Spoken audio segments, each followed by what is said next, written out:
Hello everyone, this is our complete ETABS tutorial course.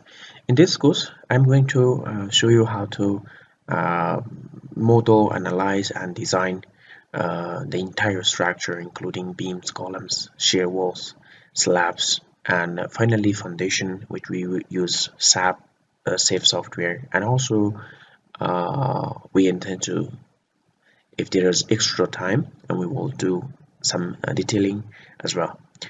So this is the project I want to show you the uh, project plan, and this is the plan.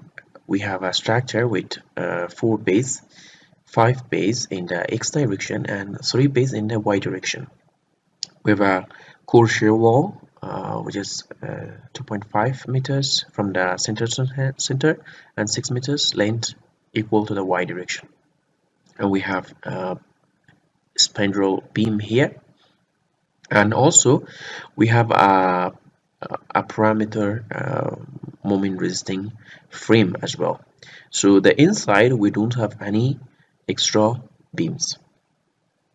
Now the material we use is concrete psi 5000 psi, which is almost 30 megapascal, and using steel grade 60, which almost has a yield strength of this one. We have 3 kind of column, so that means 2 stories 40 by 40 and 2 story is 35 by 35, and the last floor is 30 by 30. We have equal beams to entire structure, so 60 by 30. We have a slab of 20 centimeter thickness and a shear wall uniform thickness 30 centimeters. For the extra dead load or superimposed dead load, we have 1.5 kilonewton per square meter, which we applied in the floor area or slab area, and also we have live load because it is residential, which is 2.5 kilonewton per square meters. And for the earthquake load, we have these 2 parameters, which is the short period of the ground motion 1.2, and the 1 second ground motion is 0.5 g. The other parameter is which I selected from the ASC 716. This is shear wall, and using R, which is resisting factor is 4, omega factor is 2.5, and deflection is CD is 4, and the occupancy factor is 1. So we go to open the software and we want to model this project. Okay, now we want to use unit ACI matrix, and the code is United States code, and for the concrete design I'm using you can use the latest one or 14, so I use 14 and okay. So next I should define the grades. Now in the x direction you can see it's 1 by 2 3 4 5, so it needs 6 grid line, and in the y 4 grid line, 6 grid lines, and in the y 4 grid lines. So the in the x is 5 meters and the y is 6 meters. So we have the total number of stories 6 stories, and the typical story is 3.2, and the first story is 3.6 meters. Now we can just select grid only and okay. Okay, now in the step by step we will finish our work. So the first thing is, let's define the material. So here is the 4000 psi is available, and I want to add concrete 5000, and this is 5000, and you can see the parameter is as it is, and this is almost 30, so it's 34. Okay, and next we're using steel grade 60. So this is steel grade 60. You can modify it and you can just write grid 60, and this is the properties is almost 413 megapascal. Now okay, and okay, we want to define the cross section, so we have three kind of column. So here is a column, and I'm going to edit this, go modify, and here I can call it C40 by 40 using the previous defined materials, concrete 500 psi, and giving 400 by 400. So you can check the reinforcement properties. You should check here in case if you use user interface, and you have to check this one, design column. So the longitudinal and confinement bar or straps is 600. So other parameter we let the program to determine for us. Okay, so we can make a copy of this one again, and this time we can call column 35 by 35.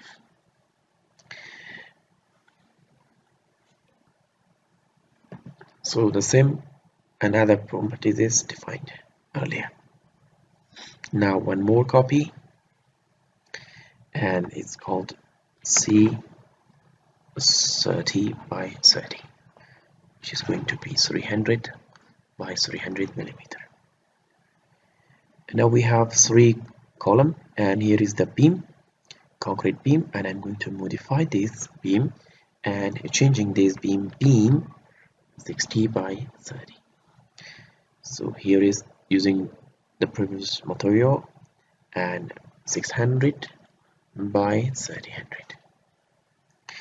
Now we can go to here. You should check this next time, called design only beam, and the cover for the longitudinal rebar is as it is, and the longitudinal and straps material is defined grade 16.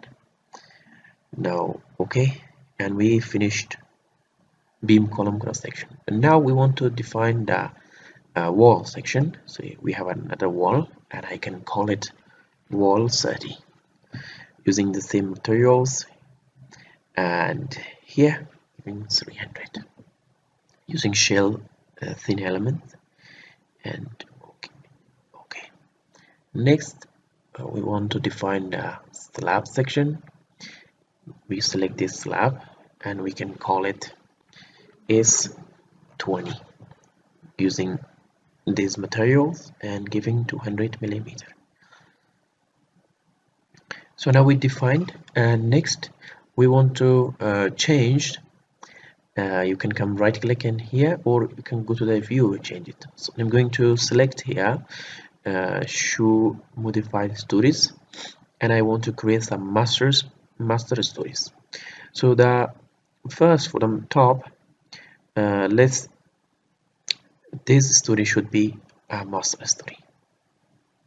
So I'm going to select it, number 4,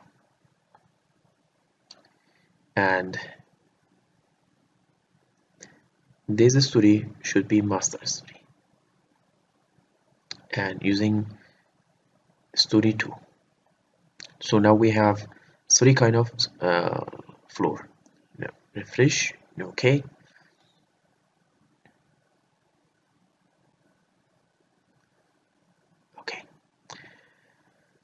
now we want to model or draw the column.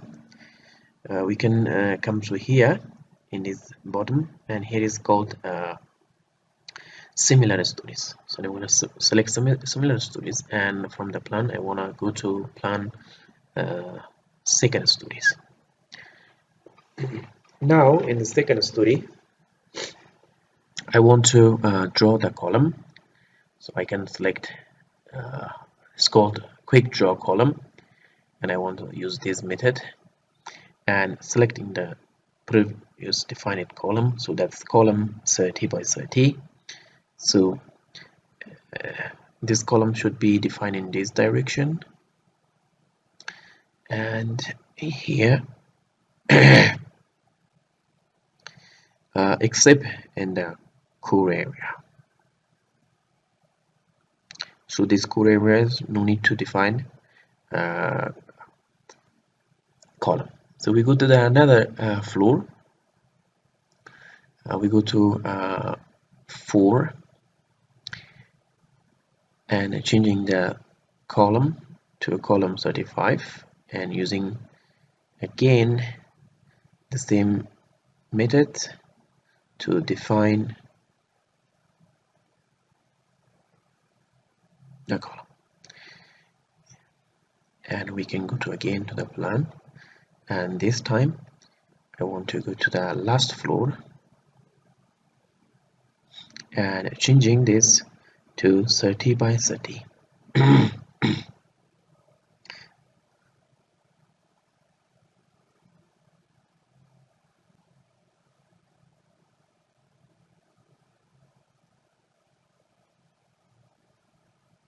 Yeah. Now we want to go to here, a quick draw beam. In the beam we can select the beam. So the beam is the entire structure is same, so I'm going to select all stories. So now I can select here and select here and select this one and this one, and last one is this one.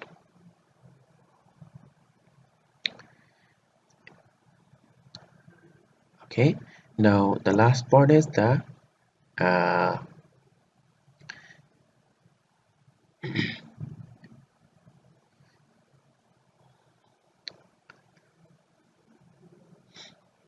the shear wall. So we can draw the shear wall, and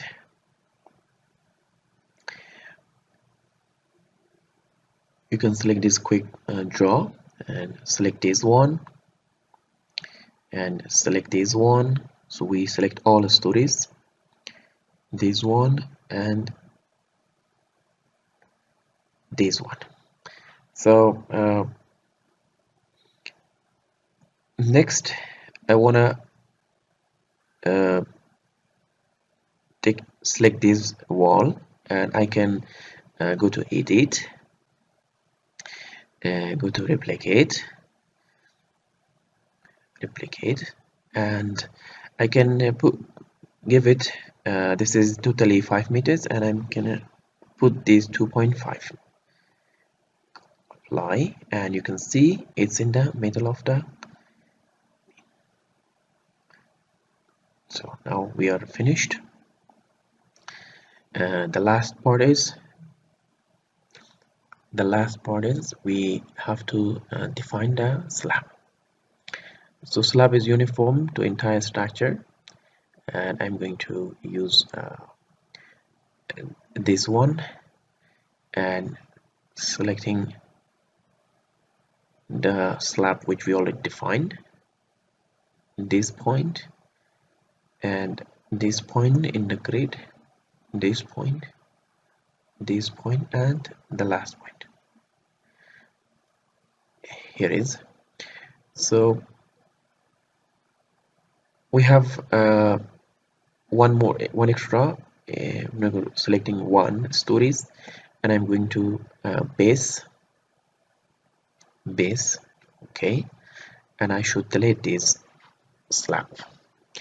Now what I want to do is I want to create, going to upper stories, you can use this function, and I want to draw an opening for the shear wall. I can use one stories and using the same method here, this one, and instead of the slab I should use opening. So this opening, so selecting this point, this point, this point, this point, and again to last point. So now we created one floor. So I want to select this one and select, and I want to duplicate or replicate it to the other 4 stories except the last one. So now you can go to check next up stories. So this is the story 2 we have, but the last story is not.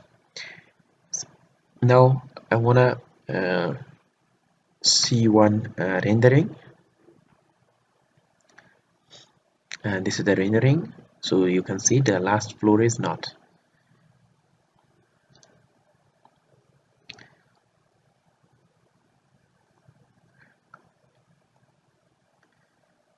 Okay, next I wanna select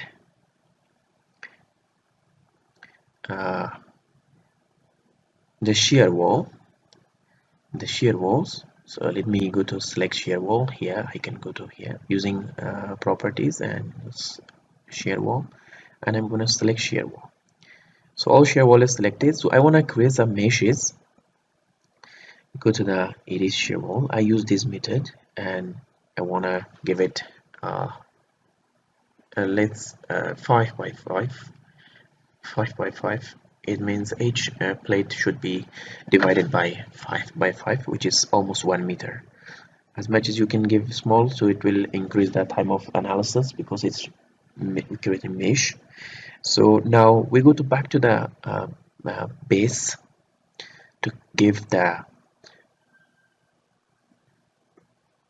So now we are in the base, and I want to give boundary condition or fixed boundary condition. Restrain, and I'm going to use this command fixed. So the boundary condition is also defined, and next is defining the load. So we have 3 kind of load: superimposed dead load, live load, and earthquake load. So we have dead load which is multiplied by self weight 1, and I'm going to give it 1. And the second is called SD, superimposed dead load, and add this one. And the second is called EX as a seismic load. We use this code ASC 716 and called EY in 2 direction. Now first let me define the EX. Modify. We can considering some eccentricity. Let's see, have about 5%, and the time period should calculate using this one, which is for RC reinforcement concrete, and short period we have 1.2 second G and 0.6 G, and this is a soil is stiff soil, hard soil, and this is D, and this parameter is calculated based on the D and this parameter. So the R factor is 4, the omega is 2.5, and CT is also 4, and occupancy is 1.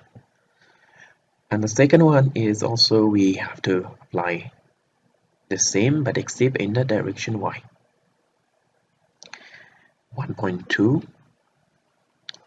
and this is 6, and D 4, 2.5, 4, 1. Okay, now we define the earthquake loads, and just we want to go to add the live load and dead load. So I can go to up and selecting again all stories and selecting this slab. The entire slab is selected, and I want to go to assign here called shell load. I use uniform, so I'm selecting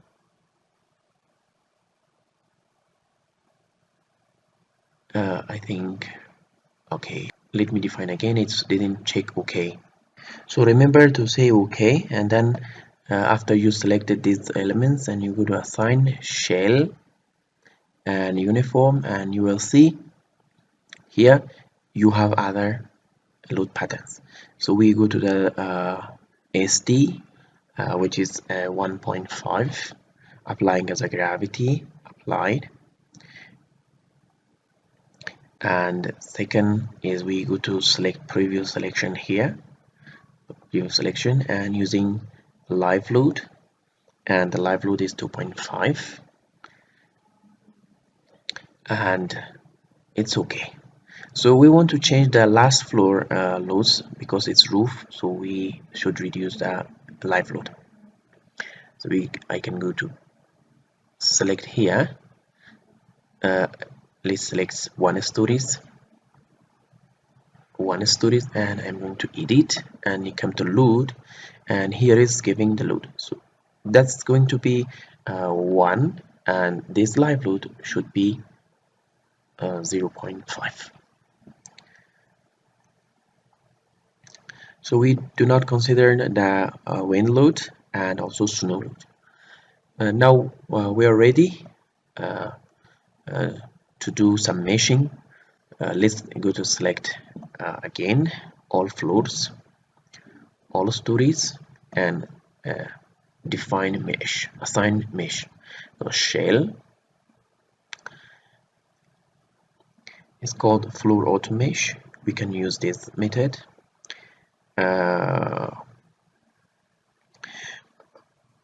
Also we can add some numbers, like let's 10 by 10, so that the entire will be divided by 10 by 10. So okay,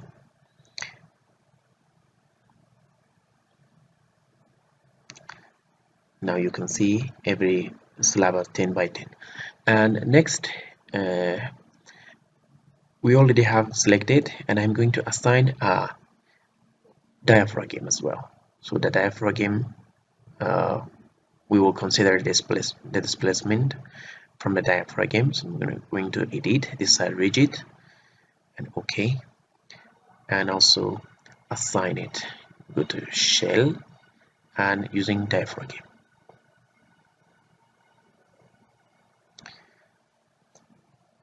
Now the diaphragm is also applied. So the last thing is we want to define and select beam columns, frame section, and we can select these beam columns, and I want to assign frame. We can use output station, or we can also use called frame auto mesh.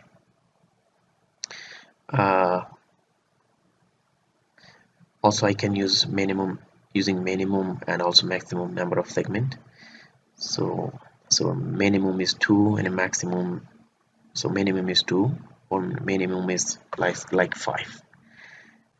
So as much as we give a small mesh, so that they need more time to finish each element. So we added the mesh, and you can see okay, so nothing is left, and we want to go to the define and run the analysis. But before this, let me bring some change to the model. We want to see the time period of the structure as well. So using, instead of the icon, I want to use Rez factor. So for this we need to define the mass, which the mass should take it or calculate it based on the load. So let's consider the acceleration or u1 displacement in the 99% in the x and 99% in the y direction. And this each floor has so we have totally 6 floor. In 12 we can reach to this target of mass participation. Okay, and that mass should be edited. We can go to the mass source, and instead of the taking from the elements, we're using a specific load, so that the load should consider 1 and the live load should consider 25% for the earthquake analysis. So now we can save the model. We can save it called tutorial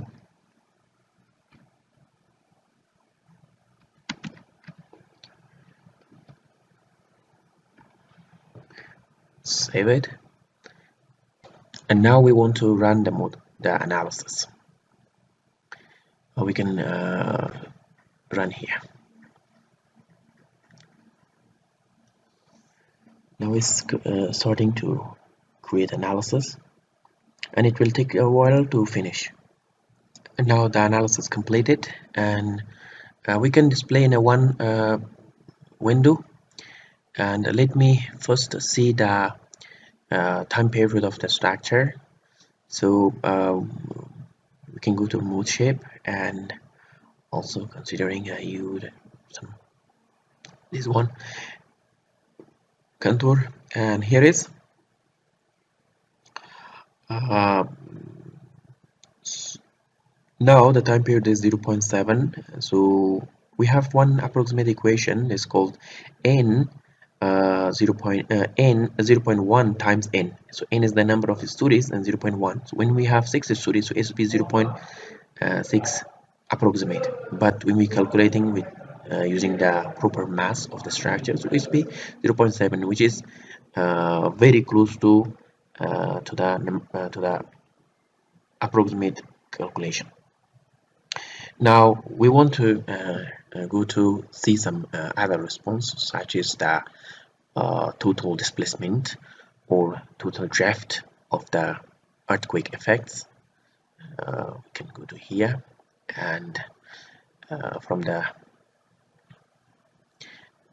here we can select EX, and EX is about maximum displacement 40, 45, 47 millimeter, and it's okay. And you can go to use a draft from the diaphragm. So this is a draft curve, so it's less than 1%, so it's okay. And we also can see the story shears, and story shear is like this. So the bottom is very large and then slow, and you can see the maximum is in the bottom is about minus 4000. Now we also can see some moments from the earthquake.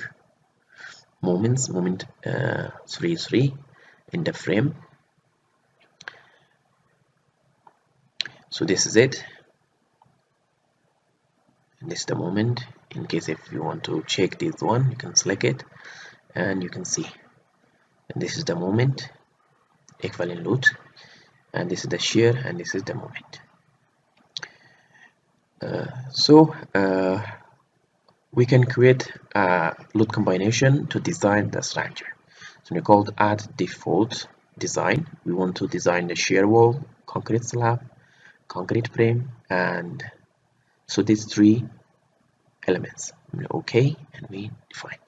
In case if you have your own design combination, you can select it, but it's already defined the code, so the program will determine based on the updated code. Now we can go to the design.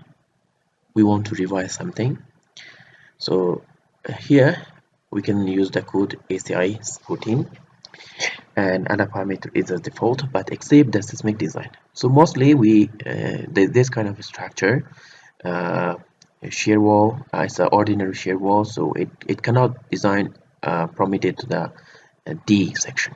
So you should use some sort of earthquake protection device, but we can use in this 3 group, and I'm going to use P, and other parameter is as default. Okay, and so we previously defined the design combination, so it's already for the frame is added. So you press it, and you can see the design is start for the beam columns. Here we can see the design is completed, but some top I think some beams, some column is didn't pass, so it's called OS, and you can see what OS means. So here in this combination, you can go to detail and check it. So this is it's called reinforcement required exceed the maximum allowable. So what's the actually what we can do is we should change the cross section of this column so that it will pass. So I'm going to unlock the model, and instead going to define here, going to the section and going to frame section, and I want to change this two floor. So I'm going to use both floor, not this one, this one, and I want to use 350 by 350. So I hope this can solve the problem. Now also I want to in the same time I want to design the slab. So I go to one of the plan here and I select all stories, and now I want to draw some steps to design the slab as well. So now I can using 6 stories and in the direction of X, and it's Y, and I'm going to include a middle in this direction and apply. And the next I want to use Y and using B again in this direction. Now what we're gonna do is OK, and I'm going to you can see in the bottom there's no exist, and I'm going to select here an object, and I want to select the 2 steps we selected. If you go to here, select it in steps, so I'm going to duplicate this, replicate to other stories. So that was a story 6, so I'm going to bring it to story 5 and 1. So that means the entire story should design. So this is finished, and next I want to go to select, this is called select object or select properties, and I'm going to select wall, and I'm going to select this wall, and I want to assign a pair shell, and I'm going to call pair level. So select this is a pair. So the pair is defined for the wall as well. So now I'm going to again run the frame design first, but before we need to run the analysis because we unlocked.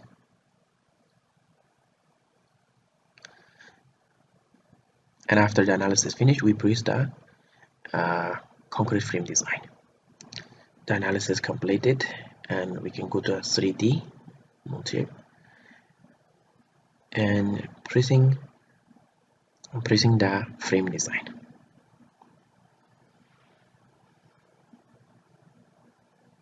And now we can see some of the column is passed and some of them is still didn't pass. Okay, but this time also didn't pass some of the beam, and I want to do is one thing, unlock the model, and this time the entire column should be uniform, so that will pass. We also have another way, that's increasing the material properties, but this 34 megapascal is quite enough. In some project you can do it the same. So I should select all, go to object and select columns. So select column, and instead of the 2 kind of columns, and I'm gonna assign frame section, and I will add this 40 by 40 to entire structure. So now it's done, and this time surely each column will pass. So but there is one problem.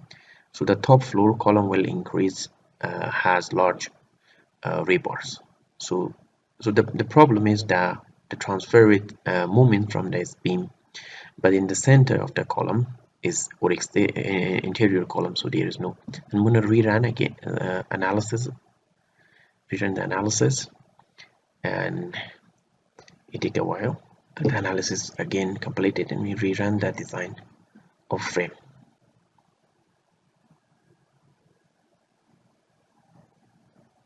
Now this time all the beam column is passed. So to verify, we can go to here called verify all design is passed. So it's ask me, yes, we already passed.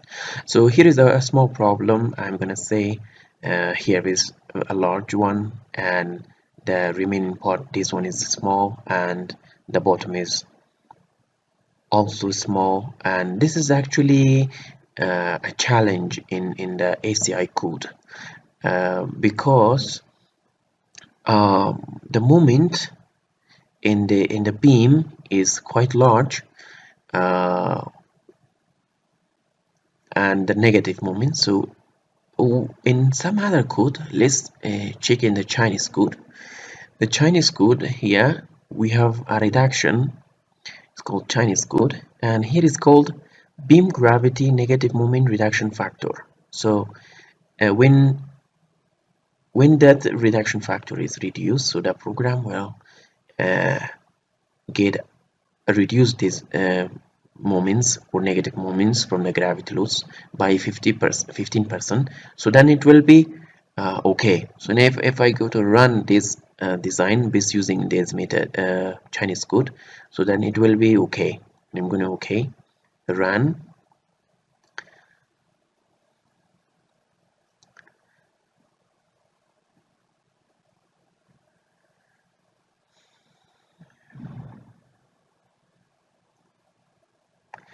So we can see this problem is solved, and it's the same because same cross section. So the top is 115 and the bottom is large. So this was the problem, but in ACI we don't have such a factor. So we don't have such factor. So what we can do is we can utilize some other things. We can consider some moment release in this area, in the column, in the beams, or as well as we should assume that the rebar should be uniformly from the bottom to top. And now we rerun again using the previous ACI code. So this was challenge. Sometimes you think this is wrong, this is not wrong, and okay, again I think we used Chinese code. No, it's okay. Now it's better. So the result is okay, and you can see in the in those area where there is no beam, so the reinforcement distribution is quite okay. So now we want to design the shear wall, so we can go to revise the code. So we're using the same code, same materials, and so don't want to check anything else. And here we want to define the general pair, and I'm going to call add a pair section. So we already have one pair, so it's called the base material is still 15 or 15, and it's called and that pair is added, and I'm gonna okay. And you can see the rebar configuration is like this. In case if you want to change it, you can add. So I'm going to proceed to design the shear wall.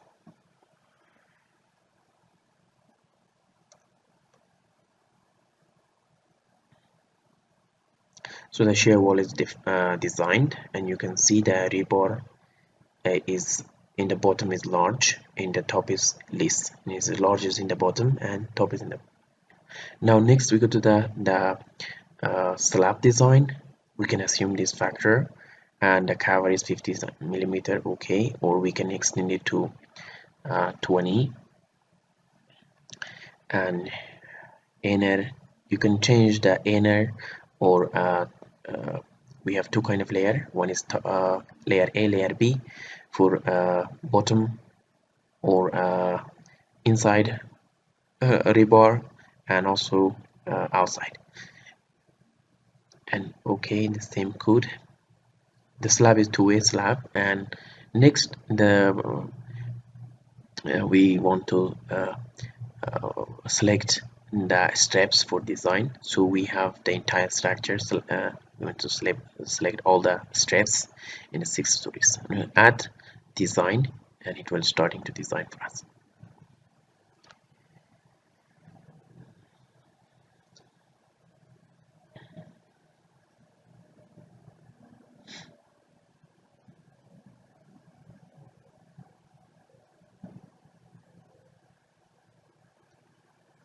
The design is completed. Just it is creating the data. And now the slab design is completed, and we can see uh,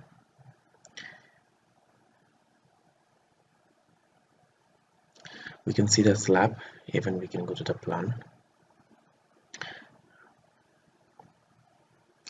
and each strip is giving the amounts of rebar area, top, bottom, and we also can check some other parameters such as the uh, punching and also flexural design, everything. So but we're gonna stop here, and next we want to create some detailing. We can use CSI detail software to create detailing. So this is the first part which we finished the design of our entire structure, and next part is I want to create detailing of this structure, and the second is I want to design the foundation of this using safe software.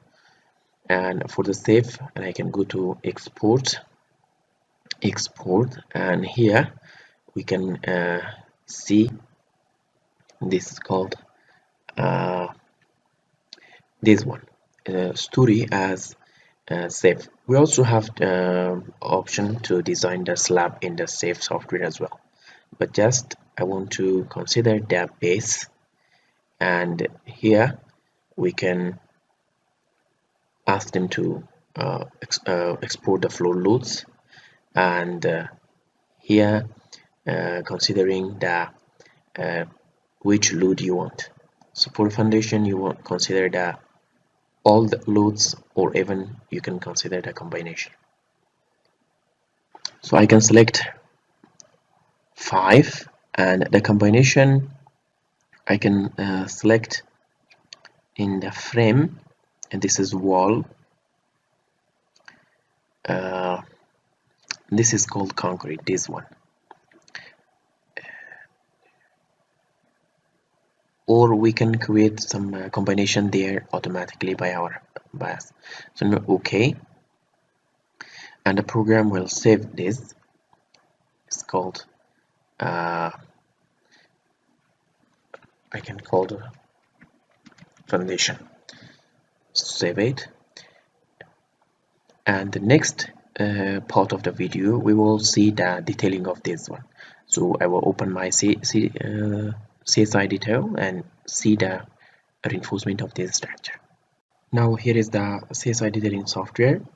You can use any version you have, and here you can say new detailing, and here open the EDB file which we previously designed. So that was a complete ETABS course, and this was tutorial 1. So I'm going to open it. It takes a while to open because it will use the other software to open. Now the CSI detailing extracting the data from the data model. You should be sure to complete the design and analysis, and then the program will work on. So we see this warning because it has the result is not available, because we already designed but didn't save it. So if I save now, so and reopen again, and you can see the program will give us, but now it's working, so I'm not going to cancel it again, and I'm going to call new one, and this time I'm going to bring the same, but this time will not see that one except the spindle. because we didn't introduce that two beam here as a spandrel, so we use that one as a beam.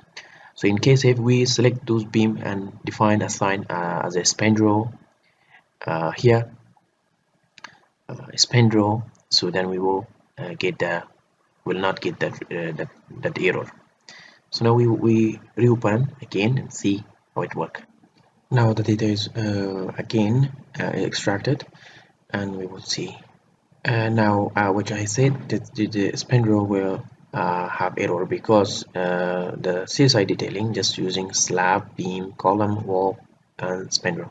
So in case we use that spandrel to define that two beam as a spandrel, but it's okay. Otherwise, it's a beam. It's okay. Now we can change some detailing. Let's use Newton. So we can actually edit here the slab. So this is the slab data which is giving from the program, and the force,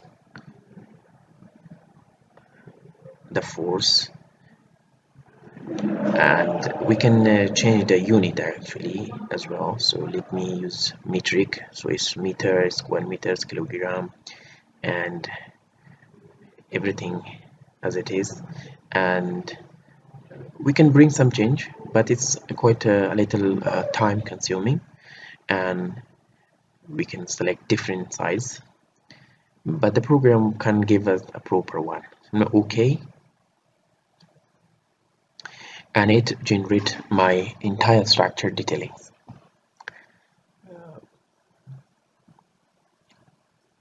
Now it's starting the wall.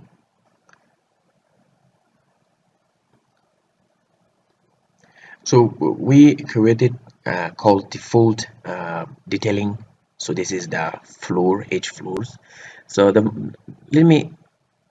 let's see what exactly this structure looks like with rebar, and I'm gonna show in a 3D, and you can see all the cage from the slab, beams, columns, everything.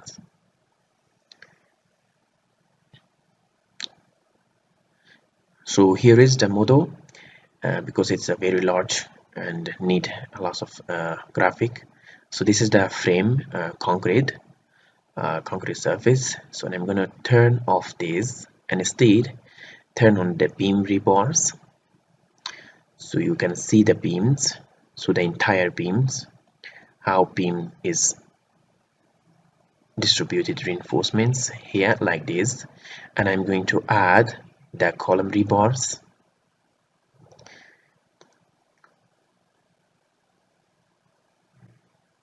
and you can see the entire columns. This is it, first floor, and the second floor you can see how the joint is work. Now I want to add the shear wall rebars, and you can see how shear wall rebar is arranged like this. It is pretty nice and very interesting.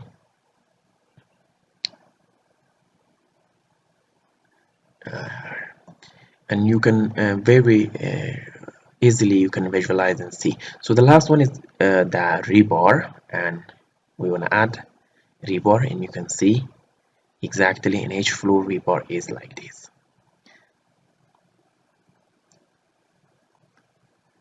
Let me go to the last floor, and you can see there is a lot of option, and you can come to here and change the colors and everything you want.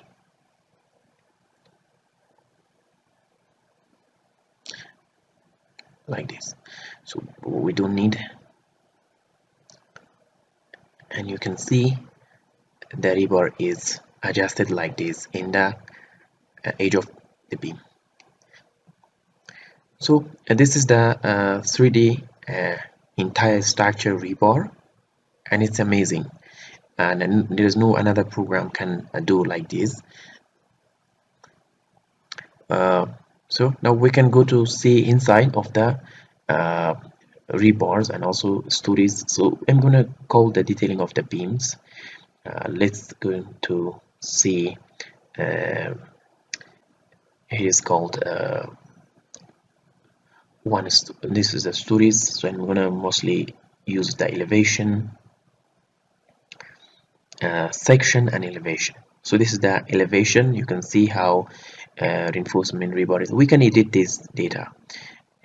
Is arranged, and also we can see the section, and this is the section. The slab comes like this, and here you can see the number, which is quite beautiful and also easy and much more automatic. And finally we can see the bill of material, how much how many kilograms and concrete is used, and also we can use the rebar cage for each single beams, and you can see very beautiful, very nice, and very logical and very practical. And we can go to the wall, and also in the wall we also have elevation, and we're gonna go to see section, and you can see the section of the wall is like this. It's amazing. You can see how it's arranged practically. If we draw, and it takes too much time. And also we can finally create the rebar cage of just the shear ball. Yes, this is it. We can see from the overlap from the first stories to top stories how it works. It's amazing. And finally we can comes to the last part, which is how we want to draw this one. We can come to the drawing and drawing sheet, and you can see this is a cover node, and you can change it. And here we can have typical, which is typically brought the beam elevation section, and here, and it's giving the details, and it's giving the cross sections, everything. So we also can this is the column. We can also bring them to the this sheet, and finally we can create we also finally can actually print this. Now in the drawing we also can input the DXF file if you have here in the some other software. Now we can get section, and you can exactly export view to the some other software, or even you can go to the elevation, and you can go to export to other program you want, mostly AutoCAD format. And this is very interesting. And we can select this elevation and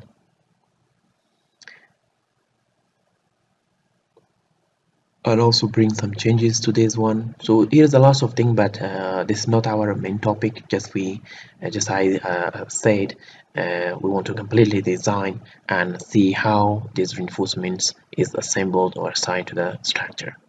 So this is the end of the tutorial, and the next tutorial I want to design the foundation.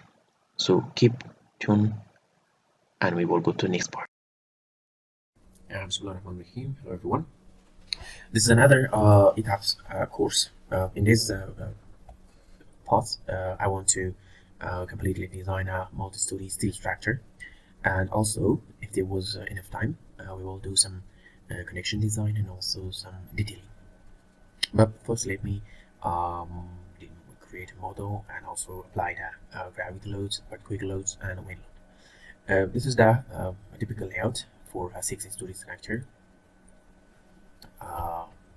6-story, and so in the X direction we have 5 bays, H bay has 6 meters, and in the Y direction we have 3 bay, H bay is 5 meters, and the height of the story is 30.2 2 meter typical from basement to top, or from ground floor to the top floor. We will use this steel in European code, steel 355, and we will use beam, column, and bracing. For this, we will define a auto IP section. That IP section will consider from 200 to 500, which is this suggested profile can satisfy these requirements. And we will have a slab. This slab is not just for designing, just for the diaphragm, because we will apply the load in that slab, and also that slab can play as a diaphragms. And the last things, we also can calculate the self load of that slab, but we will not consider the design of that slab in this tutorial. And the applied gravity load as a super dead loading exclude of the self load 1.5 kilonewtons per square meters, and we also have a live load 2.5 kilonewtons per square meters. With the seismic load, we pick up these two parameters based on the earthquake hazard maps, and this is the system which we applied. This is a concentrically or double system, which R is 5 and CD is 5. You can get this from the AC7, and omega factor is 2.5, and the encoding factor is 1. So the wind speed, the wind we will apply a speed of the 80 mile per hour, and the exposure is B, which is located as structure in the urban area. So we will consider the gas factor and other properties in there. So now we're starting from modeling, and we go to ETABS. So using the latest version of the ETABS 20, going to new, we're using metric and using European code. Material, also we selecting European material, and still design code. You can use any design code you want, but let me for European code, let me use American code, design code. So we don't have concrete, you can select any of them, it's okay. Okay, now this is the X, which is this direction. So we total have 5 bays, so that 5 bay require like 1, 2, 3, 4, 5, and 6 blades. And in the Y is 4 grids, so the X is 6 meters, and the Y is 5 meters. So this is the total stories, which is 6 stories, and each story is 3.4 meters, 3.2 meters. Now we can select grid only and say OK. Now we have this is the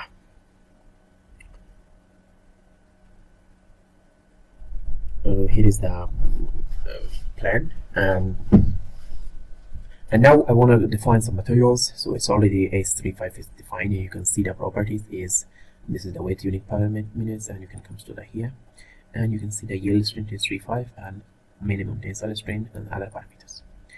Okay, and next I want to define auto section. So we don't have here IP section. Let me first import the IP section. It's taking to load. So from here I can select IP, and here is IP section from 200 to 500 or to 600 is okay. So now here I'm going to call OK, and I add it. So I'm going to call add new property here, select auto section list, and I can call it auto profile, which is including the bracings, beams, columns, everything, and also second beam. And add OK. Now we want to define columns, so I can select all stories. So the column in entire story is same because it's automatic, and the program will determine for us based on a given load a proper profile. I'm selecting auto profile and defining all columns in this direction. Now what we're gonna do is I want to select this one, and I want to select this one, and just changing the local axis. So I'm going to translate it to 90 degrees. You can see. So I changed the location which is equal to my model. So next I want to define quick drop beams, and selecting again that auto profile and selecting all, so the entire beam is applied. If I go to the 3D, and you can see that structure seems like this. You can see the 3D. Now the next is, let me define some so let me define the brushes. So, and I'm gonna go to this elevation C. So I can select here elevation. Let me go to elevation C and D. So I can go to first. Okay, and it's actually there. It doesn't matter, I can draw in that window. Now again I comes to here. It's called quick draw column, and now I'm selecting quick draw brush. Here first you will define the properties. You already defined auto profile, and here is the moment release. So mostly we have connected the hinge, so that's paint. And now I want to select V inverted. So V inverted is like this. I want to select one story, so I'm selecting one here, and here. Yeah, now since it's auto, so selecting a very large section, but the program, after we apply load, it will determine as the proper one. So now it's D, C, and I'm gonna comes to this one, move to list, and this is B, and I'm gonna back again C, and this is D. We have in D.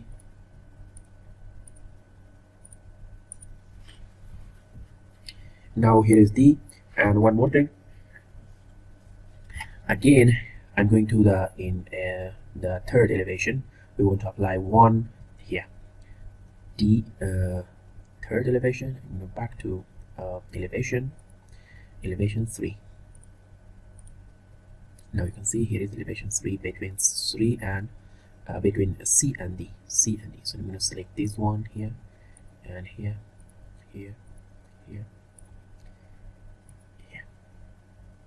So we applied, and if I go back to 3D model, now you can see that location is defined. We defined our core area with a browsing system. So what we're gonna do is now, and I'm gonna select all stories, and I'm gonna select this one, and you can see the entire beam column in that area is selected. Now it's a 6 meters, so I'm going to replicate this by 3 meters in a linear in the X direction, which is called 3 meters. Apply, and you can see exactly in the middle of that column. And we can see now we have one extra layer here. So this is correct, and now it is time to define all story. Let me go to all stories and define that slab. But before that, let me go to the section. Here is called slab section, and I'm going to modify this to 150 millimeters using concrete 330. Okay, now I can go to select this rectangular shape, and I'm going to select this one, this node, and this node. So now you can see the entire slab is added. So next, what we're going to do is I'm going to draw a opening. So I can select the same, but this time I want to, instead of a slab, using opening. So the opening is exactly in this location. So one is the stairs, and one is suppose we have left hand stairs. Okay, now we finished, and just we go to back to the basement base. So here is one extra floor or slab. So I'm gonna delete this one, and I deleted this one, and I'm going to select all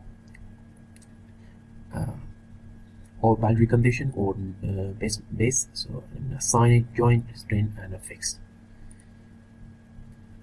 fixed boundary condition is defined. So we have now the modeling is totally completed. The next thing is let me define the loads. I can go to select here from properties. I'm going to select slab. So the slab is selected. What I want to do is I want to go to the define, and let's see, we have two live load and dead load. So first let me apply this dead load and live load first. I'm going to assign, it is called a shell load, uniform load, and dead load is 1 point minus 1.5 kilonewton. And apply, and going to previous selection, and this is live load, and this is minus 2.5. Apply. So we finished. Okay, and now we go back to the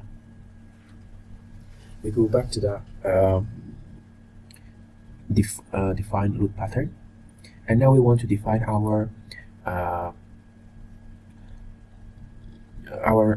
wind loads and also earthquake load. But let me one more thing. If I go back to previous selection, selecting this one, and I'm going to define diaphragms. This is a diaphragm. It is a rigid diaphragm. We can consider semi-rigid, flexible, which means the contact between the connection between slabs and boundary elements is semi-rigid, so a little flexible is allowed in this type. Okay, and now I'm going to assign here called shell, and here is called diaphragm, and I'm going to apply that D. So now the flexible semi-rigid diaphragm is applied because the load for the wind will calculate it based on this point. Now we go back to the load pattern, and here I'm going to define EX, which is earthquake impacts on the X direction, seismic, and using ASC 716, which is the latest version of that one, and again in the Y direction. So you can the program for the combination for the design part will considering the minus and positive. So just we can define that 2 is enough. Now we want to give our properties. So we can this is X, and I'm gonna, so the structure seems the core is quite stiff, and other is more flexible, ductile. So we want to consider some eccentricity. Let's suppose that eccentricity be 5% from the diaphragm, and the time period is, the first one is for steel material, steel structure, and also that can be using based on SS and SS1. And now we go to this one, the SS. Let me see again. This parameter is 1.2 and 0.6.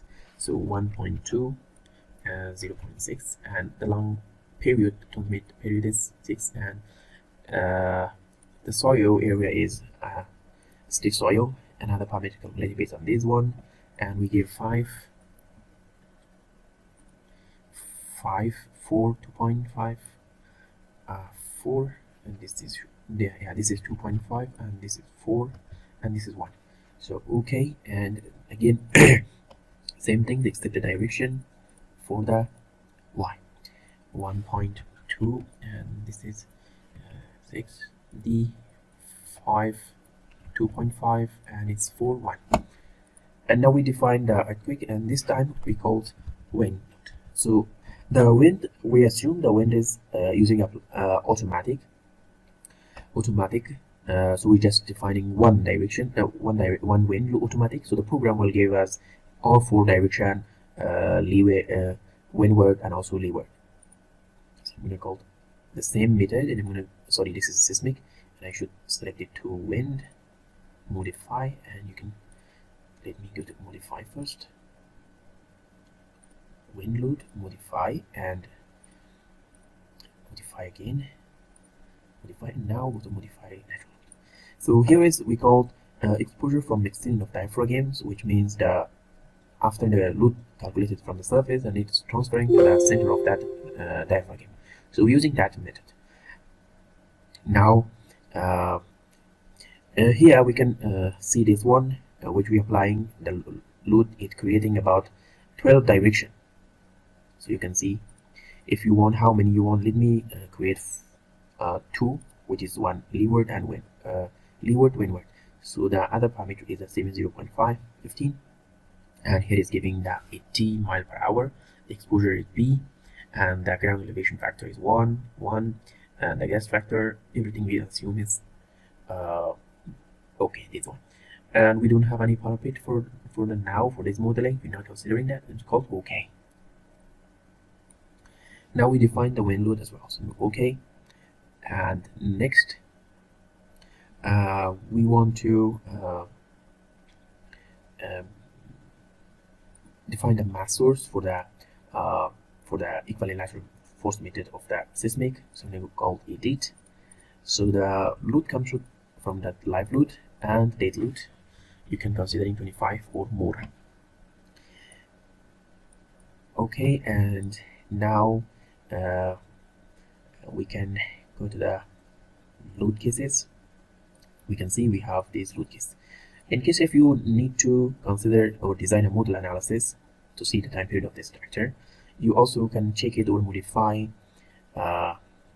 give more. It's at least 60 story, total 12 models can solve our problems. Okay, and this load case is finished. One more thing, load combination. So I'm gonna call add default. So what we're gonna do is we have still frame design. We don't have anything else. In case it's using convert to user combination, so it's giving after you want to edit some of them. You can so date load -1 wind load, and you can see date load, live load, and EX. And if I go to here and EX positive, and here should be program determine -1 automatically. And you also can modify and change this. And this one, and this one, and 1.34, and 1.2, 1.4, and this one is 1.21. This is based on the AAC 77, and you also can manually add this one. So now we finished. It is time to run the analysis. Now we should save the model. We can save called multi-study. Save it. Now we can go to the analysis option. I'm going to call set the activation is 3D. Okay, and I want to go to run the analysis.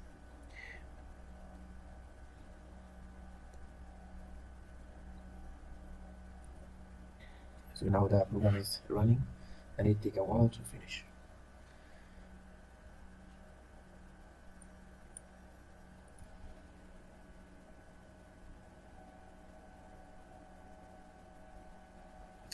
Now the analysis is completed, and here is the gravity load or deformation. So I can just delete one, and I'm going to do this one, show deformation shape. So I want to go to that case, and I'm going to considering the EX this direction. So applying some deformation contours here. If I go to the elevation, that will be much more better. So okay, so this is A, but now I'm going to 1. So let's go to here, apply. And here is the deformation in the Y direction. You can see the top. You can put pointer here.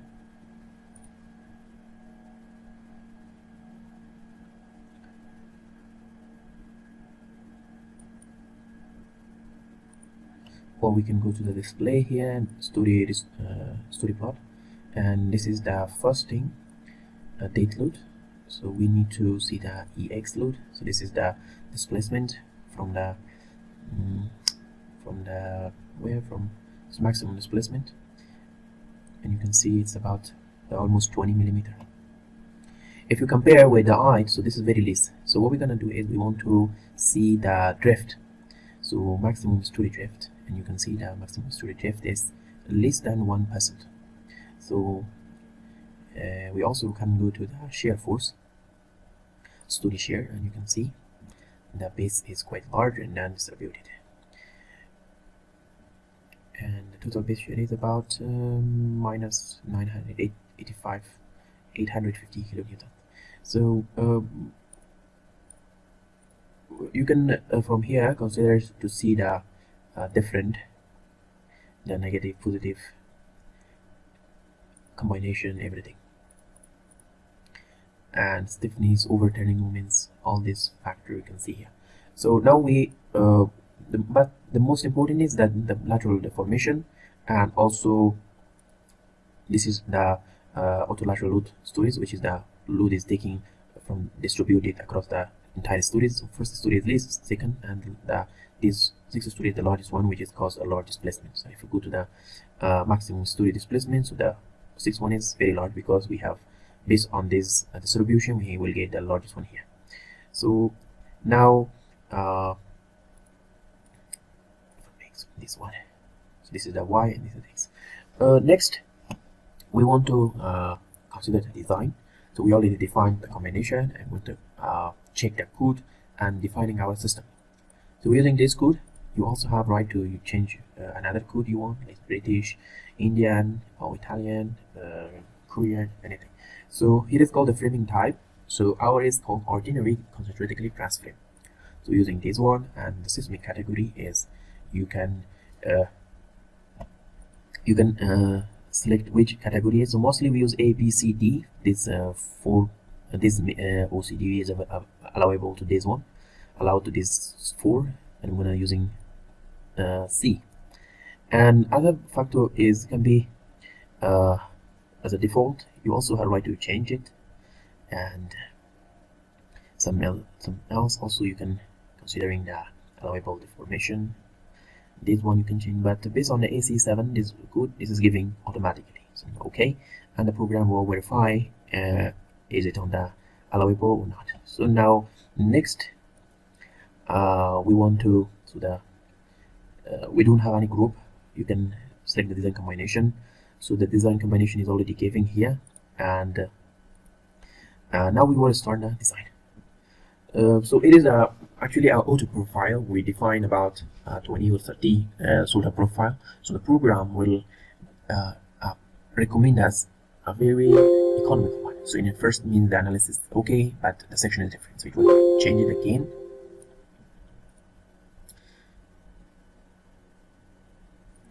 So after it will ask you want to iterate or not. So now it's again asking to iterate about 2-3 times. So then the program will determine the proper profile section for your structure. So it's asking again the 13 still frame is remained. So in the previous 160, so in 630. So the last one will be finished. Again it asked me 5. Now after 5 or 7 iterations, so you will get these results. So mostly the all profile or all beam column is passed. Now you can evaluate, see how it is worked. So we can go to here, and the exterior columns is 200 IPE, so 200, and this area is first floor 220, and some other, let me rotate this one. So and you can see this column is 300. So if I go to here, right click, and you can go to the detail, and you can see the calculation forms. So it take the length, stress ratio is 0.95, which is very economical, and the demand capacity and the action force come from the gravity loads, and which is a factor which is increasing this one, and also again so finally we have this capacity, and this is the capacity load and moment and capacities. So this is the moment, and this is the structure capacities, the profile capacities, this one, and this is the shear force and stress ratio. So, and one more thing, and it was envelope, and this is the summary of the design. So using that LRF, so the stress ratio limit is okay. So we can go back to this one. We can go to override, and you can see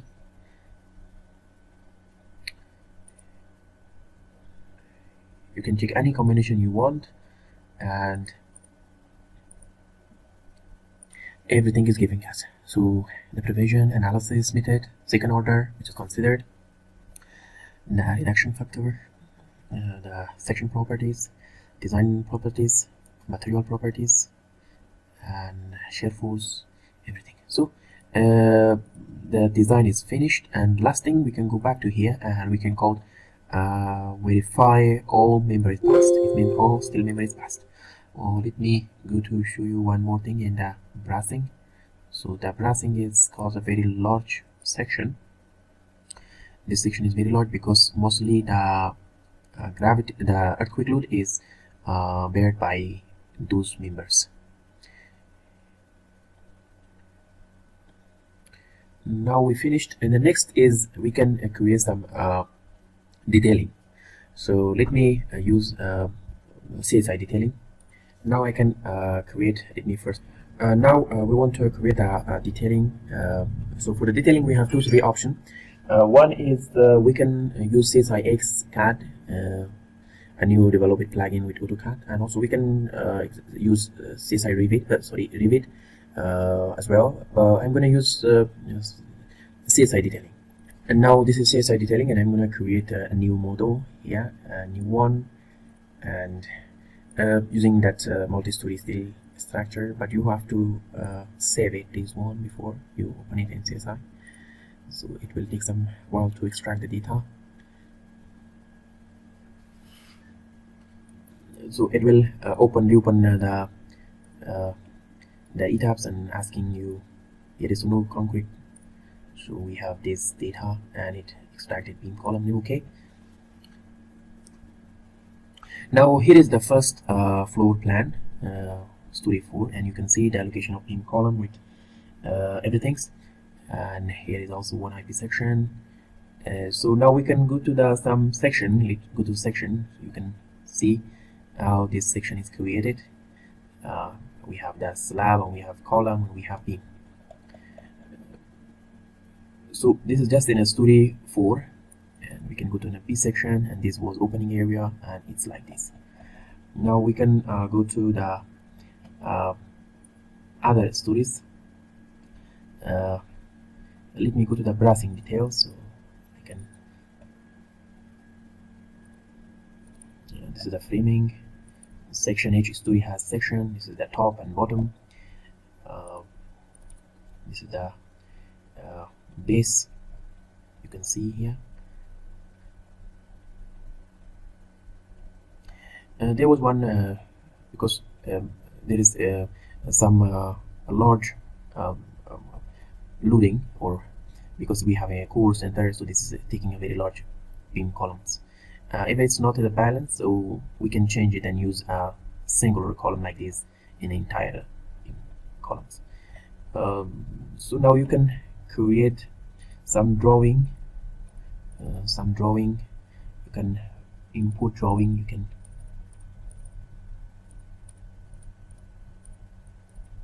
let's go to the frame, and you can select individual elevation. So this is the elevation,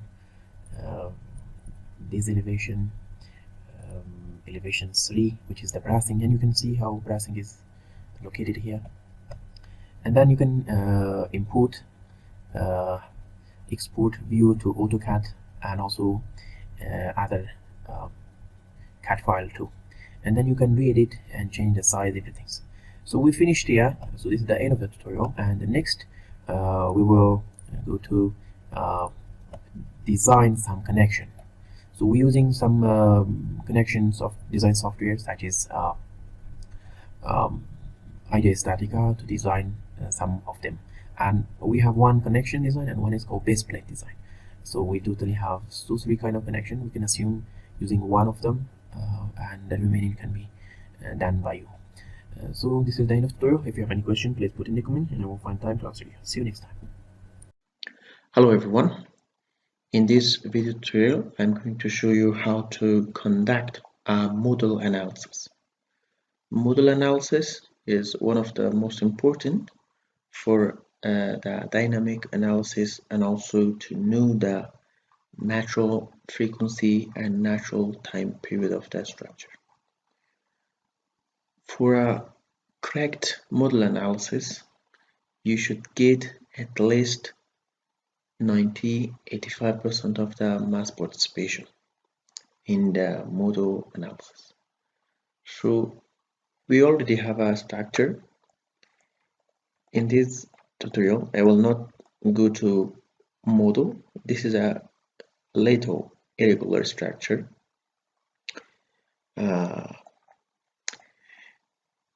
We applied dead load, live load, and also earthquake load. So, but just we want to consider the modal analysis and take the time period and natural frequency of this structure. We go to the define. The first thing is we should define the mass source, because in the modal analysis we should give the mass of the structure, and then the mass of the structure will take the mode shape, and the mode shape will define the natural periods and also mass participation. Now we go to the mass source, so we can see the mass is it's a default. Now I'm going to call specific load. Mostly we use 100% of the dead load, and we use 25% of the live load for the modal analysis. Now we called OK, and we go to define here load cases. In the load cases, here is called modal. We go to modify. One question always rising: how many mode we should request? There is a approximate equation. You can take the number of story times by 2. Now the number of story is 10. We want to take 20. In this 20 mode shape, if we didn't reach to 95% of the mass participation, then we should increase the number of mode to get the 90 or 85% mass participation. Now here is some parameter we should fix. There is two type of modal analysis. One is called eigenvalues and other is rates. Some researcher recommend use rates and someone recommend use eigen. But in case if you have any doubt regarding which one is correct and which one is wrong, please read 1-2 book or 1-2 article, and also conduct the same model with both. In case if anything has changed, then you will and also you can calculate handily and then make a comparison which one is correct and which one is approximate. Now in this one I will use eigen. In the advance, I will check that ones. I want to consider in the modal analysis acceleration, which is the deformation. Here I will use mostly we use load type in ETABS. We don't have in the load type displacement, just we have acceleration. But in the load name we take UX. Here the target mass participation ratio, we want to actually say that 90%, 85%. So I want should be 90%. In the code, it's recommended should be greater 85%. Now I can take 90%, and also because the structure will move in X, Y, Z, so I should give both direction, 3 direction, and this is in the 3 direction should consider 90% mass, and also in the Z. Now we giving this thing, and the mass sources will take here, and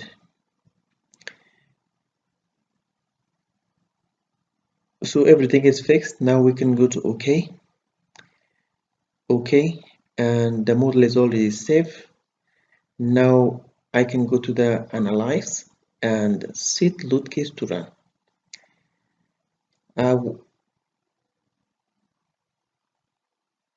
I select all to don't run. The first is I want to run the model. Just I want to take the model and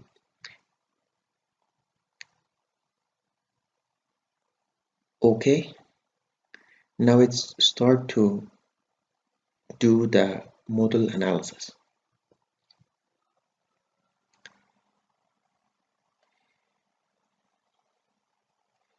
Just one example is like in case we want to get the time period of the structure.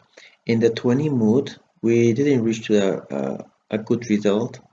Like if this is a 10 story, so it should be about 1 second or 1.1 or 1.2 or 0.9, about this. But if in case it's become larger, so that means the model analysis not correct.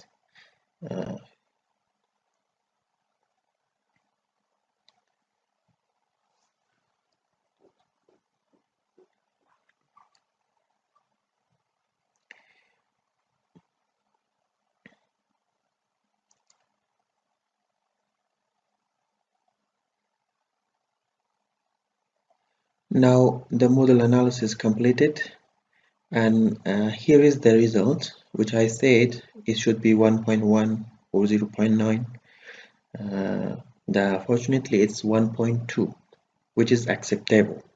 In case if I conduct a manual calculation, so exactly I will get this number.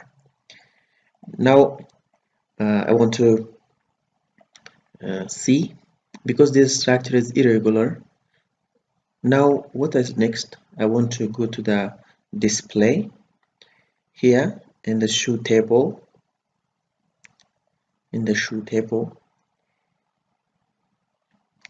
Here is called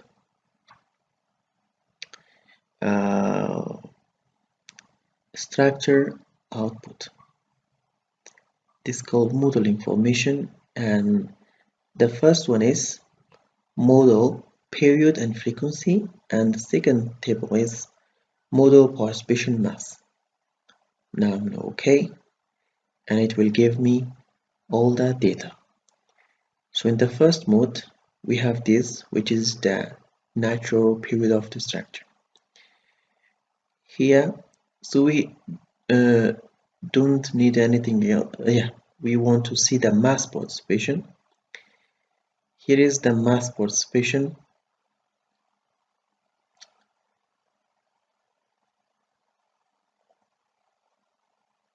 Here is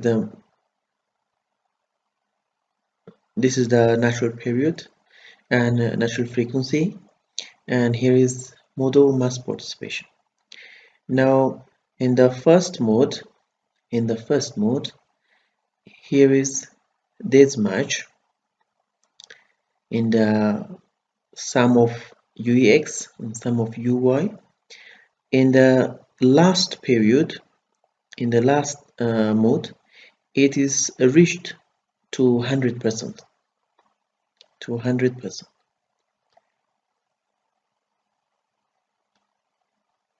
To 100%. This is 100% also. So this is how you confirm that the model analysis correct. If in the 20 it didn't reach to 90%, so that your model analysis was not correct. You should add more mode. Now here's one question. Sometimes you see the model mass participation in the mode 2-3 already reached to the 19. It doesn't mean your model analysis wrong. Now here the mass participation already reached in the mode 5 and 6. So that means your model analysis correct. So this was the end of tutorial. If you have any question, please put in the comment and I will find time to answer you. See you next time. Hello everyone. In this video tutorial, I'm going to show you how to perform a response spectrum analysis in ETABS software. The model is already created, and also in a previous tutorial I have conducted a model analysis. You can check it if you don't know how to perform a model analysis. So now we go to define a response curve. But before the response curve, I want to check the giving a load patterns. So here is the earthquake load. I want to check it. What is the properties of this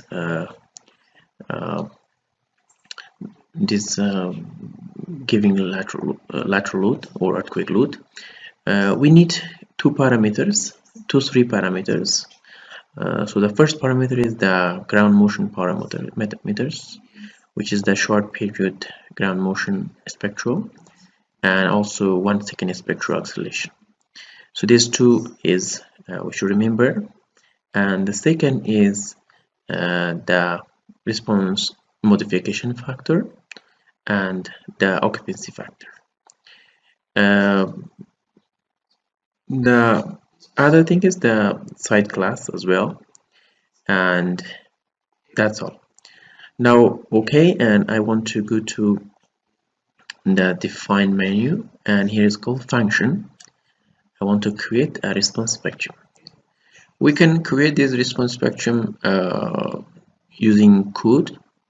Also we can get from an existing earthquake, as well as we can create an Excel sheet, and we can input here.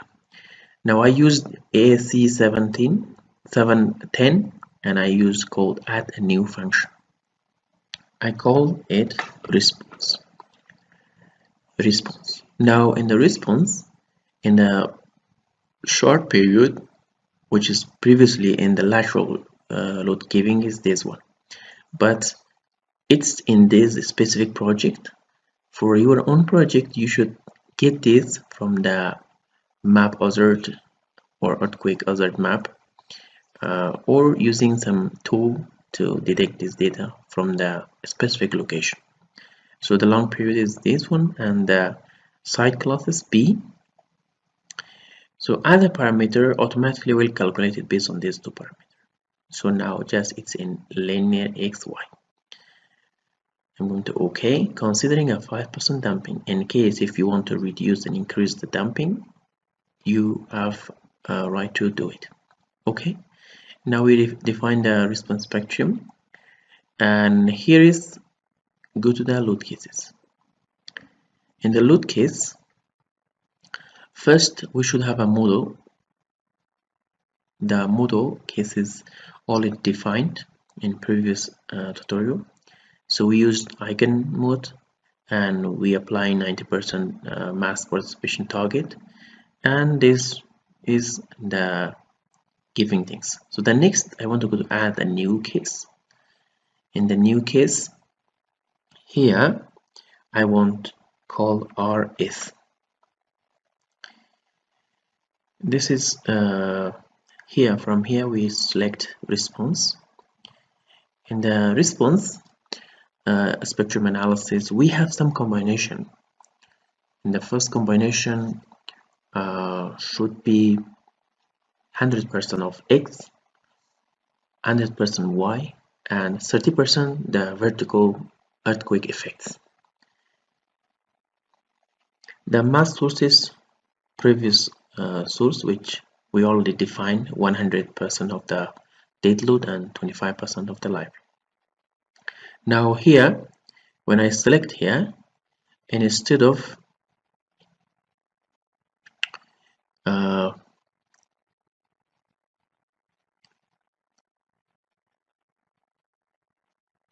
here I should give in the load type acceleration, because it is as a dynamic. we want to apply in the U1 direction 1. It is in a function. We should select that function RES. Let me check that. Is it that we define RES? Sorry, I should here select is RES, and this everything is okay. Okay, now it's RES. I go to back to define load case. Here add a new case called RES. Here I can use REX first. I want to consider one direction first, and also again I can use combine. Now here is called response spectrum. In the U1 the function is RES. Here is the scale factor. The scale factor is actually G times G times actually divided by the R, which is the modification factor. So now here this is the G, and now I go to G times 1, which is the important factor, occupancy important factor, divided by 8. This is my giving unit is millimeter, so in case if you use meter, then you should give 9.8. Now it's okay. Now you can consider the modal load case. From the modal combination, you have 3-4 choice use. So I can use SRS, and also again the damping is 0.5%. Here you also can add some eccentricity, because my model is a little irregular, so I can add some eccentricity or diaphragm, but I will ignore this in this analysis. Just okay. So this is the first one. In the second one, just I can take this one, instead of using copy, add a copy of this, and here I can ask that's why. In this part I used this one. Okay, and the last one, so the REX, REY is okay. Then I can add a combination of these three. Let's go to copy this one. Now I can say REX plus REY plus 0.3 REZ, using response spectrum, and here I'm going to 3, 1, 2, and this is 3, and using response spectrum, and this is the response spectrum, and here is the again divided by 8, divided by 8.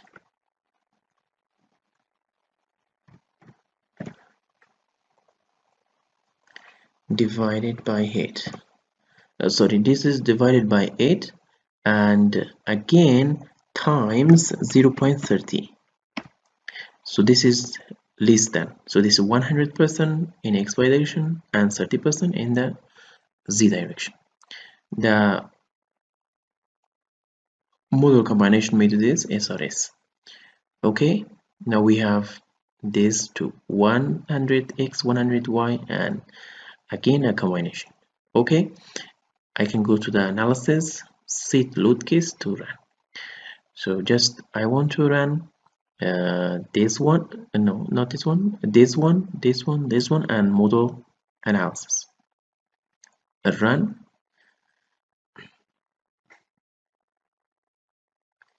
Just it take a while to perform the analysis, and then we can check the result. Now the analysis completed, and we can see 1.22 in that time period, and we want to check the response curve. Display. In the display, he is called okay, we can go to the display here, and we go to the deform shape, and we can see here is a case, and we have 1 and y, and this is in that side, y direction, there is, and this is the combination of in 3 direction. And now here is just as example, this is UX is 43 millimeter, UI is 32, and UZ is 2. If I go back, so remember this number. Okay, just remember the UX is 43, and now we want to see the X. Again, this point 43, apply. Wait. And now it's 38 millimeter. So when the earthquake applies simultaneously and or independently each direction, so that totally there is some difference. So about 5 or 6 millimeter it's different. So because the earthquake not just affect in one direction but the entire structure. Now you can see in the UZ 1 in the previous, in the here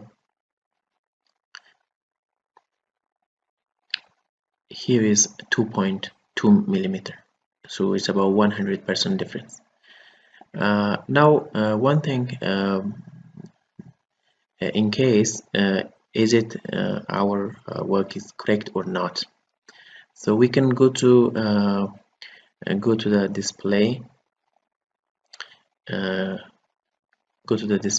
and from here we can get the RAX or RAY, and then we can compare the shear story, shear. So this is the story shear, which is we can see is a very large kilonewton. It's Newton. In case if I go to change, it's about 6,500 kilonewton.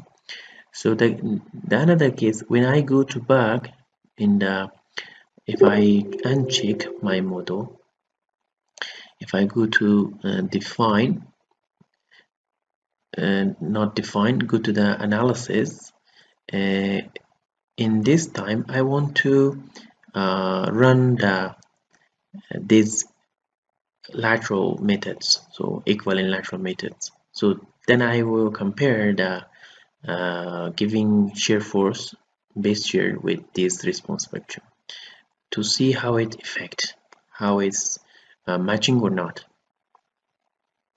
Now it's again finished. Now one more thing we want to see is go to the display, and here in the first earthquake we have step 1 is actually in the X, so we can go to see here the maximum story shear here, and it is about 8,331, but in case if I go to calculate,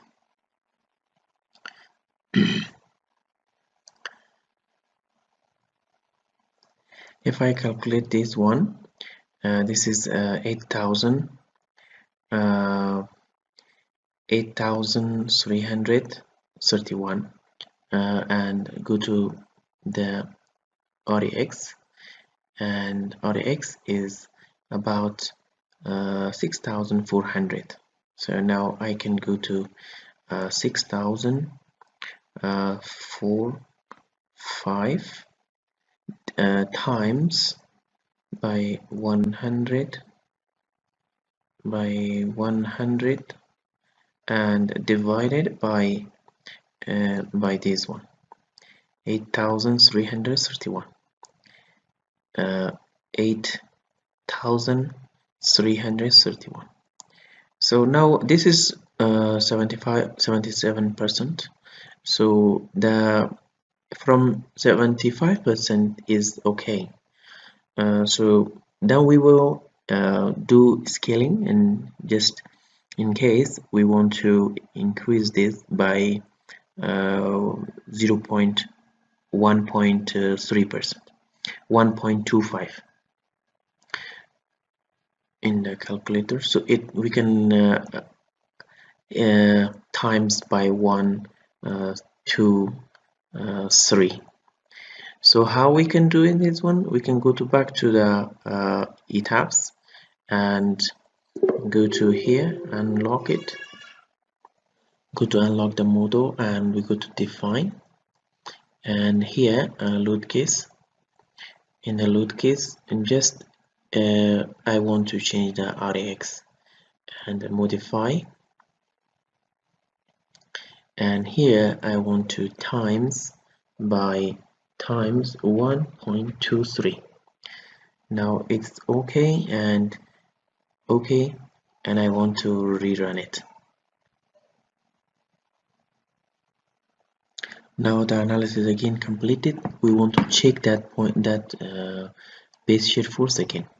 So we go to the displays and display option, and we go to using shear story, and we want to go to select RX.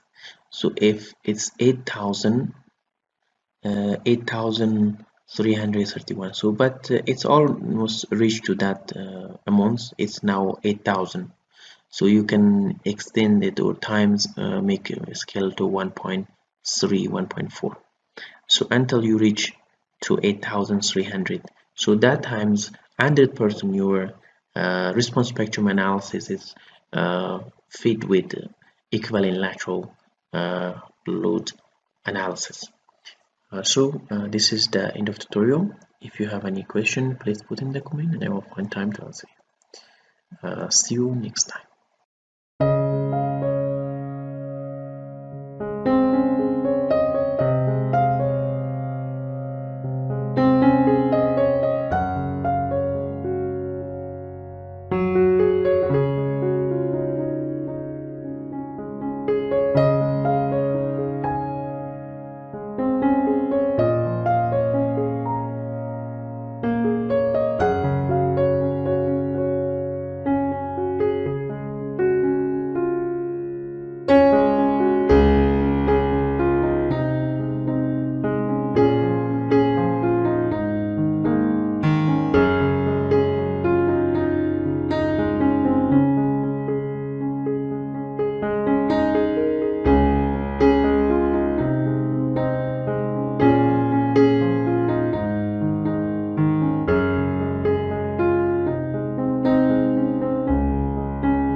Bismillahirrahmanirrahim. Hello everyone, this is another ETABS tutorial.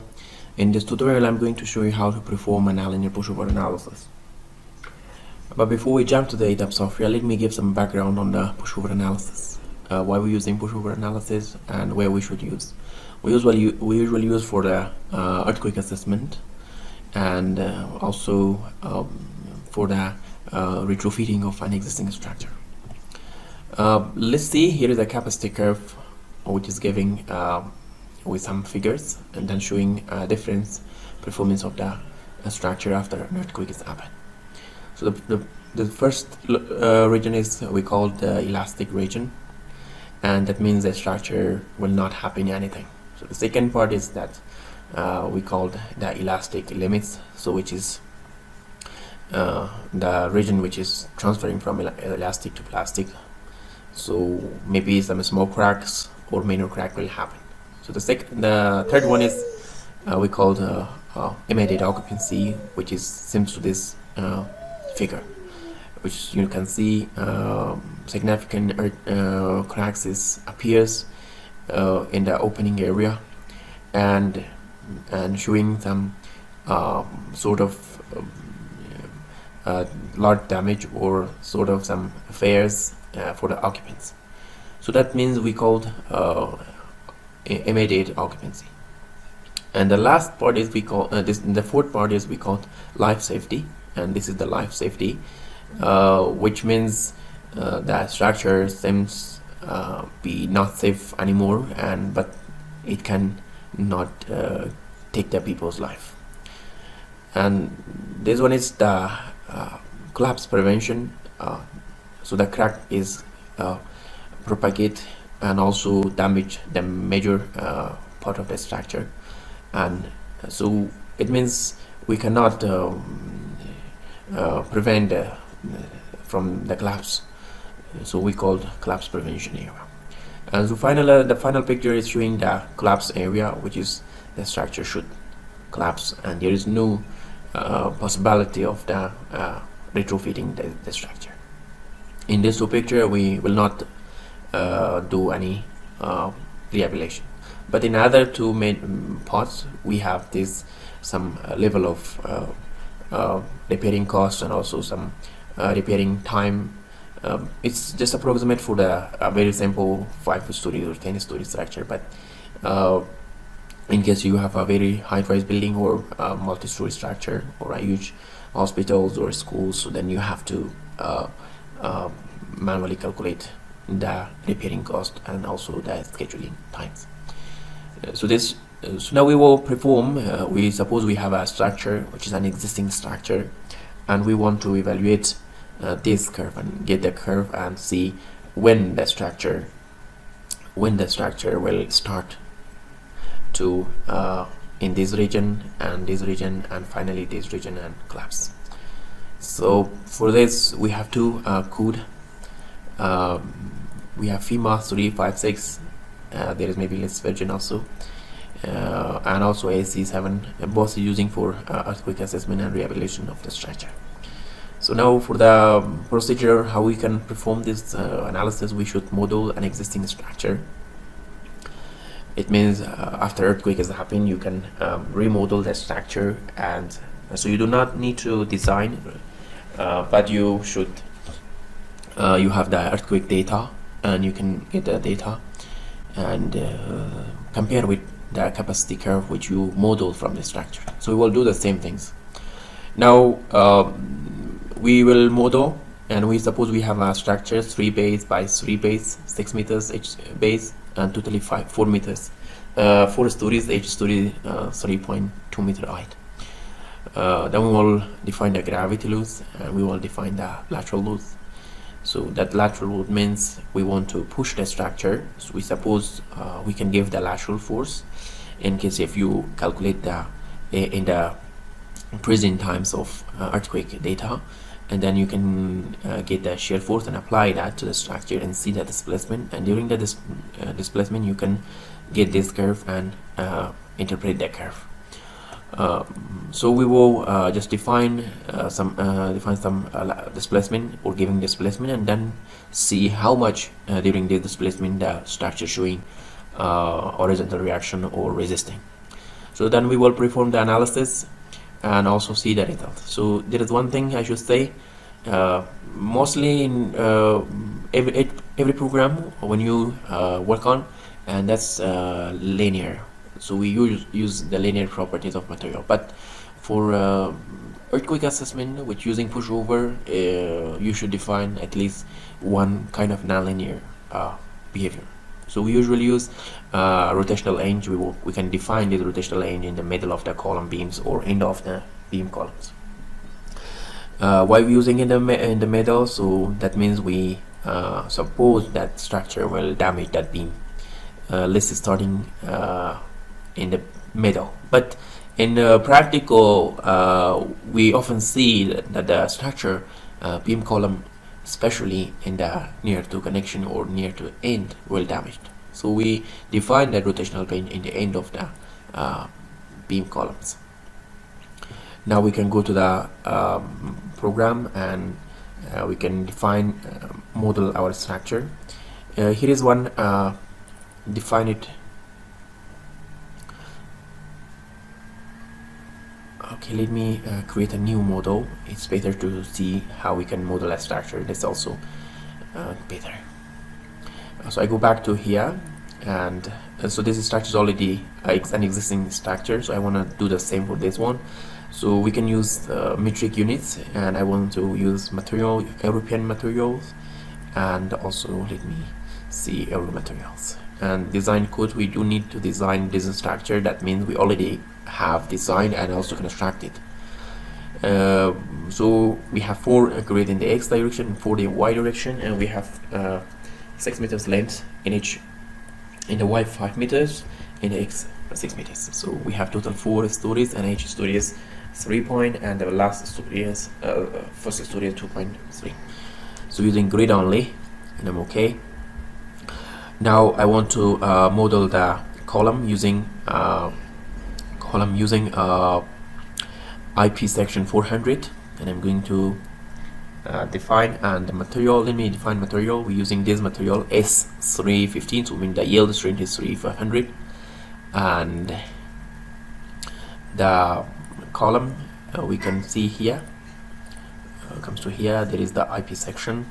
If there is no IP section, we can go to define section, and I can go to IP section, and here I want to select still I or W section, Y section, input.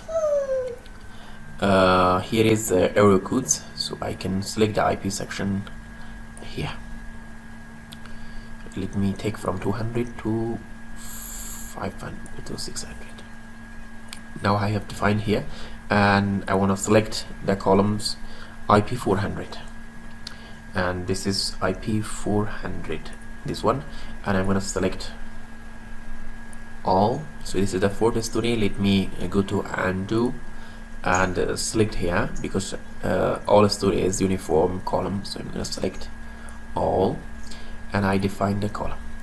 So I want to select this in this 2 grids columns, and I want to assign some rotational or local axis. So I want to rotate to 90 degrees.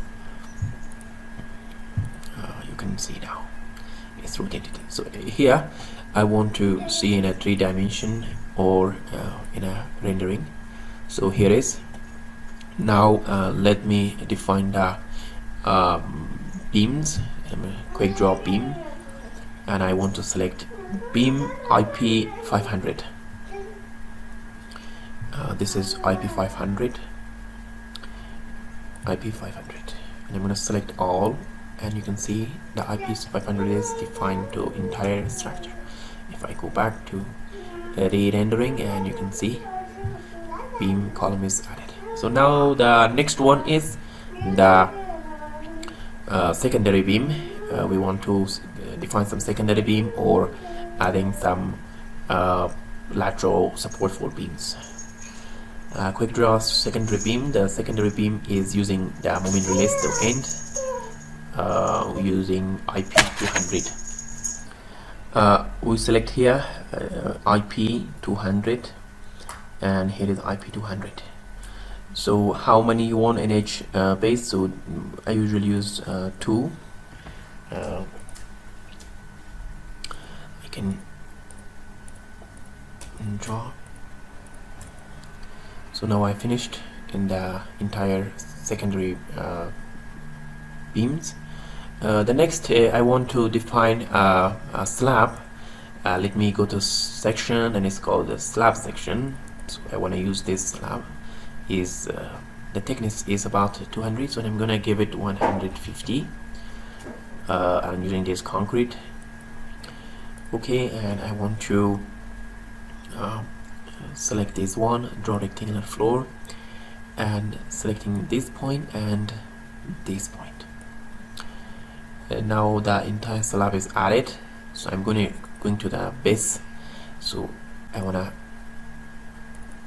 wanna select here 1 story, and I wanna delete this one, press the delete, and I want to select these joints, and I want to assign a restraint is fixed. So next I want to define some gravity load. Let me define some gravity load. So for this purpose I'm gonna go to the select, and here I can select object, just floors, and here is floors, and I'm going to assign frame load, shell load uniform, and dead load is -1 kilonewtons, 1.2 kilonewtons per square meters, and live load is previous selection is 2.5 kilonewton. So I'm going to apply it, and okay. Now I can go to the next story. You can see the load is applied, and here is. So now I want to go back, select again the that floor object. The entire floor is added, selected, and I'm going to assign shell elements. Here is going to diaphragm. So the diaphragm can control the displacements in that point in the mass centers. So we need to define a constraint or diaphragm. Now the modeling is finished. What we're gonna do is next we want to define some hinges. We can define hinge manually. Go to the section, and in the section we have frame, wall, and linear hinges. You can add new properties. For the steel you can select steel. Now in the properties you can select for the deformation control, you can which parameter you want, axial force, shear force, weight. But for this each section has different plastic moments, so we are not intending to manually calculate each one, but we're using ASC7 or FEMA code, so the program will automatically define based on the given section. So what we're gonna do is we want to go to the here, select, we can go to the object, and I want to select beams. Now the entire beams, secondary, primary, all beams selected. So what we're gonna do is we're gonna go to frame here, and here called hinges. Now I want to use the automatic method, so I want to give 0. It means 1 or I side or J side. So I'm going to add. Here is the given code, the table. In case you can check this table, and you will see the IO each parameter is giving for you. And also we have FEMA. In the previous one was FEMA. Now there is another code as well. So this was the last version. We're gonna using this 17, and we selected beam. So that means we're using the beam is caused the deformation based on the flexural behavior or moment. So we're selecting the moment, and you can also check the hysteresis behavior of that beam. So that's we are isotropic, we have also kinematic, we also tachyda, and pivot, another one also degrading. You can select any of them you want. you can just for the comparison you can use difference of. Let me define the for this study kinematic. So means no parameter required for this step. It means when I use Takeda, or let me use kinematic, and I'm going to select kinematic, and we're going to call it OK. So the second part is which the other end is giving 1, using the same kinematic and giving 2, and I'm going to call it OK. So the hinges added to the entire beams. Now next I'm going to select here. I can go to object, and this time I'm going to select columns. Now in the column I will go back again, the same parts, and here I'm going to go 0, and this time I'm not selecting beam but instead selecting columns. Now here we have in the degree of freedom, which is this internal force caused to deform the structure. Instead of just M3, because this is a column, so mostly the actual force also cause some sort of large deformation such as backlaying or anything. So I use PM, which is the actual force with the momentary. So now I can say OK, and the second end is again 1, and using same method. So I'm gonna OK. So the entire beam column hinge is defined.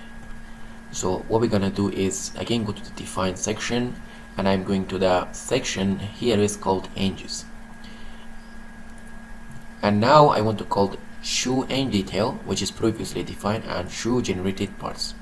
So now you can see a lot of hinges defined automatic for the beam columns. So I'm gonna say OK, and one more thing, I can select all, and I want to go to assign frame, and here is one thing is called hinge overrides. So I can assume the default and say OK. So the hinge is defined, override is defined. Now we can work in one window, and I'm gonna 3D, and you can see the entire beam column hinge is defined and everything is done now. So now we want to define the lateral force. So we can give the lateral force like 2000 kilonewtons in one or these 4 frames, and then pushing to until the structure deform, or 10,000 kilonewtons like this. So that 10,000 kilonewtons force can be distributed in the entire nodes, or also we can add, instead of the load, we can use some sort of displacement in one node and then see how the structure responds.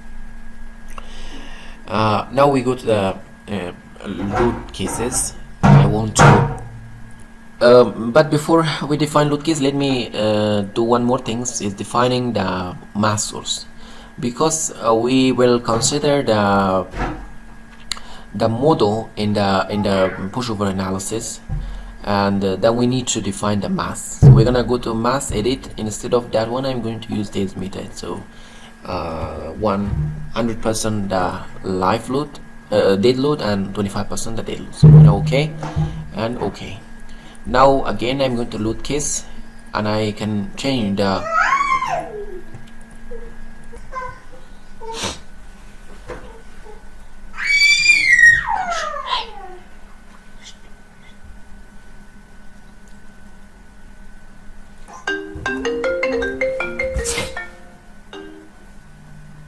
hello.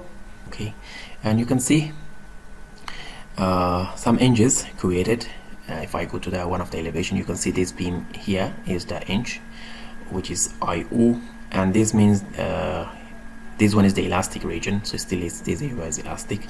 In the bottom column is in the IO, and we can go to the next step. That was the step 3. We total have 11 steps. If I go to this one, and you can see step 4. So that hinge is developed in different region. Let me one of the elevation, go to elevation A. So you can see we have these 2 beams, columns, and number 6, 7, and number 8. maybe let me do one thing. I go back 3D and I want to turn off this select all. If I go to rotate this, we can determine, so where is that other like LS or CP, and we can see there is not all this is in green, and I'm gonna further 8, 10. So this is the last one, so that that the green line is green hinges comes to this area, so that means the damage is quite large. So for this we can determine or see the hinge or the hinge forming in the structure. So here in the displacement, it's better to see that pushover curve, and we can see the pushover curve is here. If I go to back to check this one, and we have this first one, the second one, and the last one. So 1 area, 2 area, 3, 4. You can go to 1, and this is 2. From here, this is 2, and this is 3, and the last one. So this is the pushover curve. We can see if the displacement is reached to this area, so that means about between 150 175. So there will be collapse prevention, so the structure will collapse, and this area is totally collapsed, so the structure will collapse. Now we want to then compare with the available earthquake data.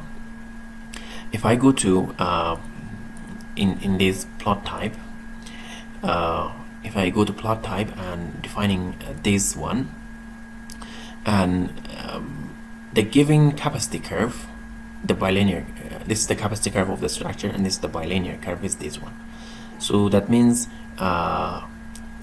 we are able to rehabilitate the structure in this location, as well as we can say that is the elastic limit area.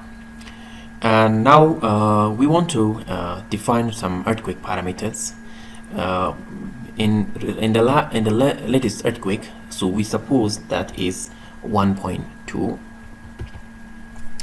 You can go to select here and give 1.2, and the acceleration and the short period or 1 second is 0.8. And you can define the soil, let's suppose this is a stiff soil, and other parameters will be default. So we will see the bilinear curves and also the other calculated parameters. So we will see that displacement is the maximum displacement here, which is 92 millimeters, and the shear force which the structure can resist or create based on this earthquake, these amounts of shear force in case we have reached to 2018. But the structure capacity is to here we can rehabilitate the existing structure, so it means has a very large capacity. If I want to increase, if it is different, so now you can see it's going to be larger. If let's go to be 2.5, so what's going to happen? So now it means that this is the structure capacity and this is the earthquake requirements. So what we're gonna do is, it means the structure, if that earthquake is seen or happened, so the structure will totally collapse. So for this we entirely should if already the earthquake has happened, so the structure will collapse. If it's not happened, but there is probability to see in such kind of earthquakes, so we have to retrofit or increase the structure resistance more higher. Now here is the other parameters which is giving for us, such as the initial stiffness and also the elastic stiffness and the time period of the structure, and also some alpha U strength, and this is called the yield strength of the structure here, and this is the shear or yield force and displacement force we got. So the total structure weight is this one. So based on this weight, which we already defined the load, dead load and live load, we calculate the weight of the structure. So now we can, in case if you have that such kind of a structure, you get this one and you will see this and you can interpret this structure will collapse in this area, totally in this. So this is the end of the tutorial, and this topic is quite advanced and it needs lots of reading and also reference to more and the performance and also the more about the how the structure behave and how the hinge is created. So the last thing, let me show you one of the hinge behaviors. So you can see the hinge behavior is here. So that means this is elastic, and then again go to the limit parts and going to the alive and then to collapse. So this is one of the auto selected C1 is column 1, which is this one, and the name of the hinges. So it means that column will collapse like this. So this is the end of the tutorial. If you have any question, please put in the comment and I will find time to answer you. If you like this video and you understand this is a value, to subscribe my channel, and please do it and keep tuned for further tutorials. See you next time. Bismillahirrahmanirrahim. Hello everyone. This is another ETABS tutorial. In this tutorial we are using pushover analysis, but this time we use load control method. So in previous one we had used displacement control method. So how we perform the displacement control method, let me go at a view. So this was the structure. The structure is modeled in a 3D form, and so that there is 4 stories, and we selected this node as a target node, and we assumed to apply a target displacement about 10% of the total drift. So that was equal 488 millimeter. Then we in the load cases we assumed the result should save in multi steps. So in the first step was here, the second step was there, and finally totally 10 steps. In the total 10 steps we have saw different hinge creation or edge forming in the bottom of the columns, and finally we saw this is the last part, which is the collapse area. Now in some time we instead of the applying load displacement, we want to apply load. You have this option you can apply in multiple nodes. Even you can apply in entire these nodes. You can create as a triangle loading like this. You can give large one, smaller, then going to be 0. So you can apply such loading in this direction and then see the structure response. But exactly before doing applying the displacement, we don't know exactly the structure capacities. So when we applying the displacement, the structure gave capacity. Now let's suppose this is the capacity curve. If we apply such amounts of load, the structure will give us this curve again. And so let's jump to the ETABS, and this time we want to use a 2D instead of the 3D, but you have ability to do in multi-story structure and also in a 3D form.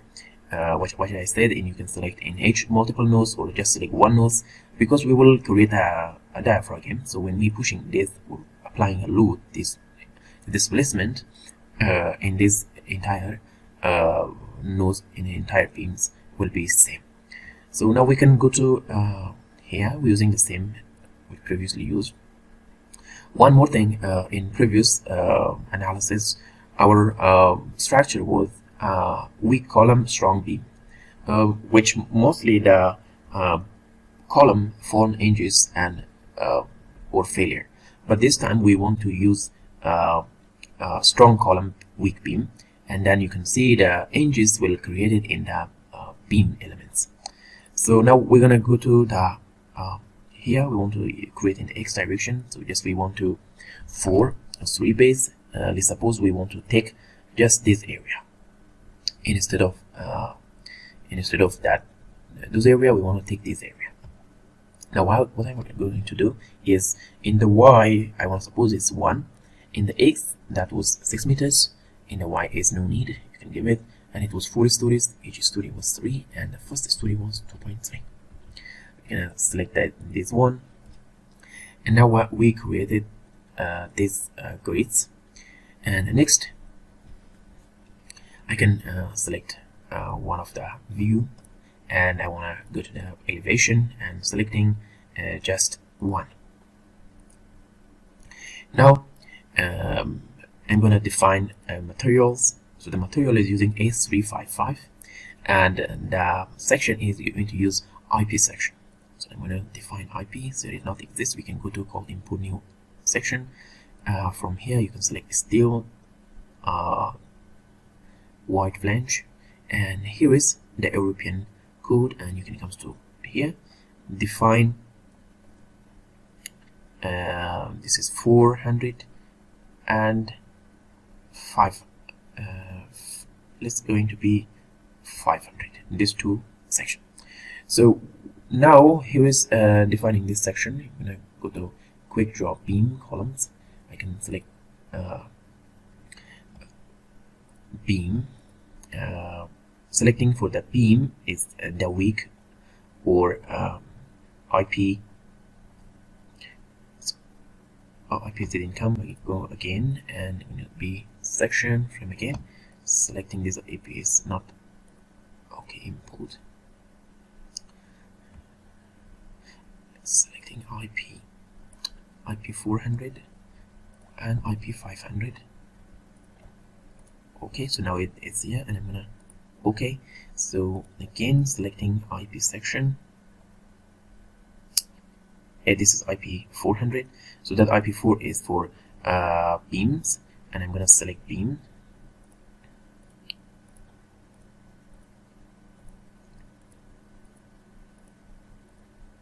And next, I wanna select IP 500 for the column.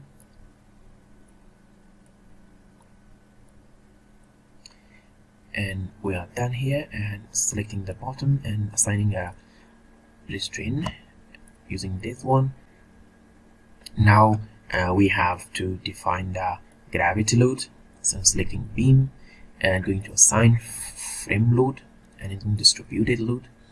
So here, as a gravity load, we want to take minus 10 kilonewtons per meter. That should be positive because it's gravity, so you don't need this one. I'm going to back in here using and giving 10, and we want to select previous selection and apply, and you can see. And again, in the live load, this is should be 15. Previous selection. Okay. Now the next is we want to distribute some lateral loads. So for this case, we have to go to the lateral load patterns, and I'm going to call it lateral load. Here in the load type, you can select other and called add new. So now we have lateral load, and I'm going to OK, and I'm going to select the maximum load is about let's suppose we have 4 stories. We want of 1000, 1005, 2000, 2000. Let me give this one first. I'm going to assign joint force, and this is using lateral force FEX 1000 kilonewtons 1, and the second is going to be 500 extra, and here should be 2000. That is should be 2000, and this one, the last one, should be 2500. So it is like a triangle. Now we define this lateral load, and also we have applied gravity load. So the next is we want to define some plastic hinges. So we first selecting the beams, and I'm going to assign called frame, and here is called hinges. Going to 0 one side using flexural beam moment 3, okay, and second is other side 1, Okay, and I'm going to apply. So now the beam hinge is created in the end of the H beam, and the next I'm going to select these columns. Again, I'm going to assign frame hinges, and I'm going to 0 and selecting this time column. Like previous one, we will consider the actual force and also moment, and also using 1, same, and okay. Now we define the nonlinear properties to the end of the H elements, and you can also consider in the middle, but the proper way is we in practical usually the formation is in the end of the beam column. So now we finished. In case if you want to see, you can go to here and see 2 hinges created. So one more thing, I'm going to select all and go to assign frame, and here is called hinge overrides. So you should give this one. And the next is in the section, you go to the hinges and going to show hinges and also show generated properties. So this is the generated for this column.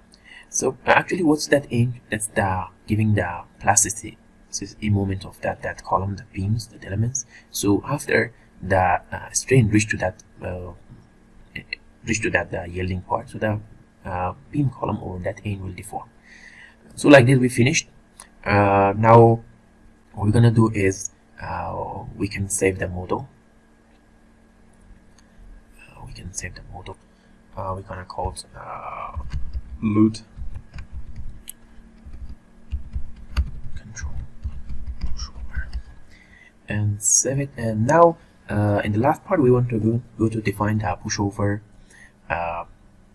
option. But like before, we have to create a mass source. So in the mass source, we use a specific load pattern. So dead load 1 and 0.25 is live load.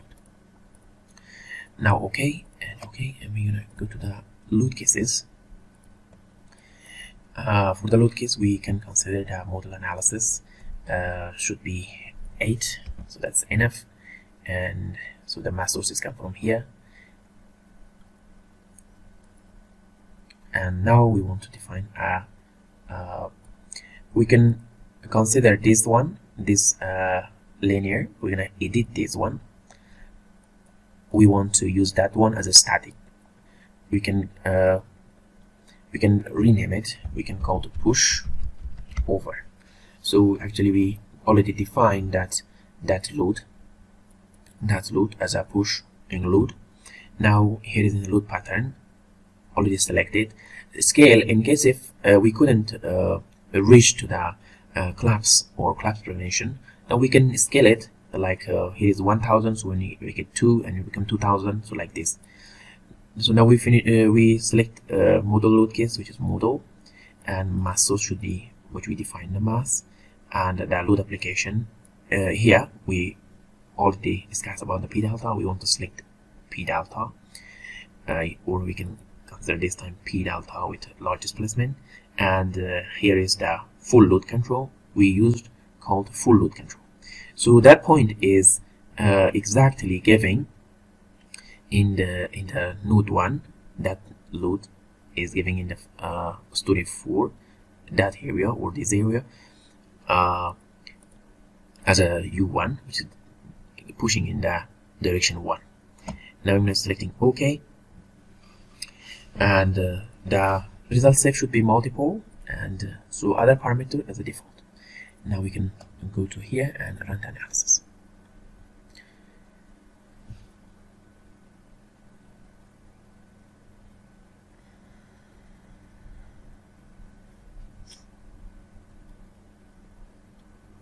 We define in each stories lateral load, but you can just concentrate in one stories as well.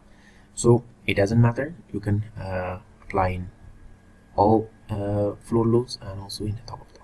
The pushover nonlinear is so a little time consuming, so be patient. Now the analysis is completed, and we can see the gravity loss deformation. So I'm going to here selecting pushover 1 and using step 1. We'll also use some contour to see. Okay, now you can see there is no any hinges during the first step, but totally we have 9 steps. We're gonna check it. Second step, third steps, fifth. Yeah, now here is the first hinges created in the bottom of the column. So we said that create some strong columns, a weak beam. So that's not happened because the beam seems much more strong, because we have a very large gravity load, and also this caused to column firstly damaged. Now here is the second, which is created hinges in the beams. We're gonna go to more, and this 8. Now here is the collapse prevention, and the last one is collapsed. So the entire full column is immediately collapsed. So we should get a short curve in the end of the collapse. We can go to the display and see pushover curve. Now I said this will be a very short because immediately 4 column in one time or simultaneously drop down. So here is the pushover curve. So we're gonna this one and this one. So and that load was 2,500. So which it reached to 1,008, or what you can see here 1,084. So that caused totally the structure collapse. So this is the pushover curve. You can like this. If I go to here, it's going to be a little larger. You can perform like this using load control. So this is the end of the tutorial. If you have any question, please put in the comment. If you like this tutorial is valuable, please subscribe to the channel and share with your friend. See you next time.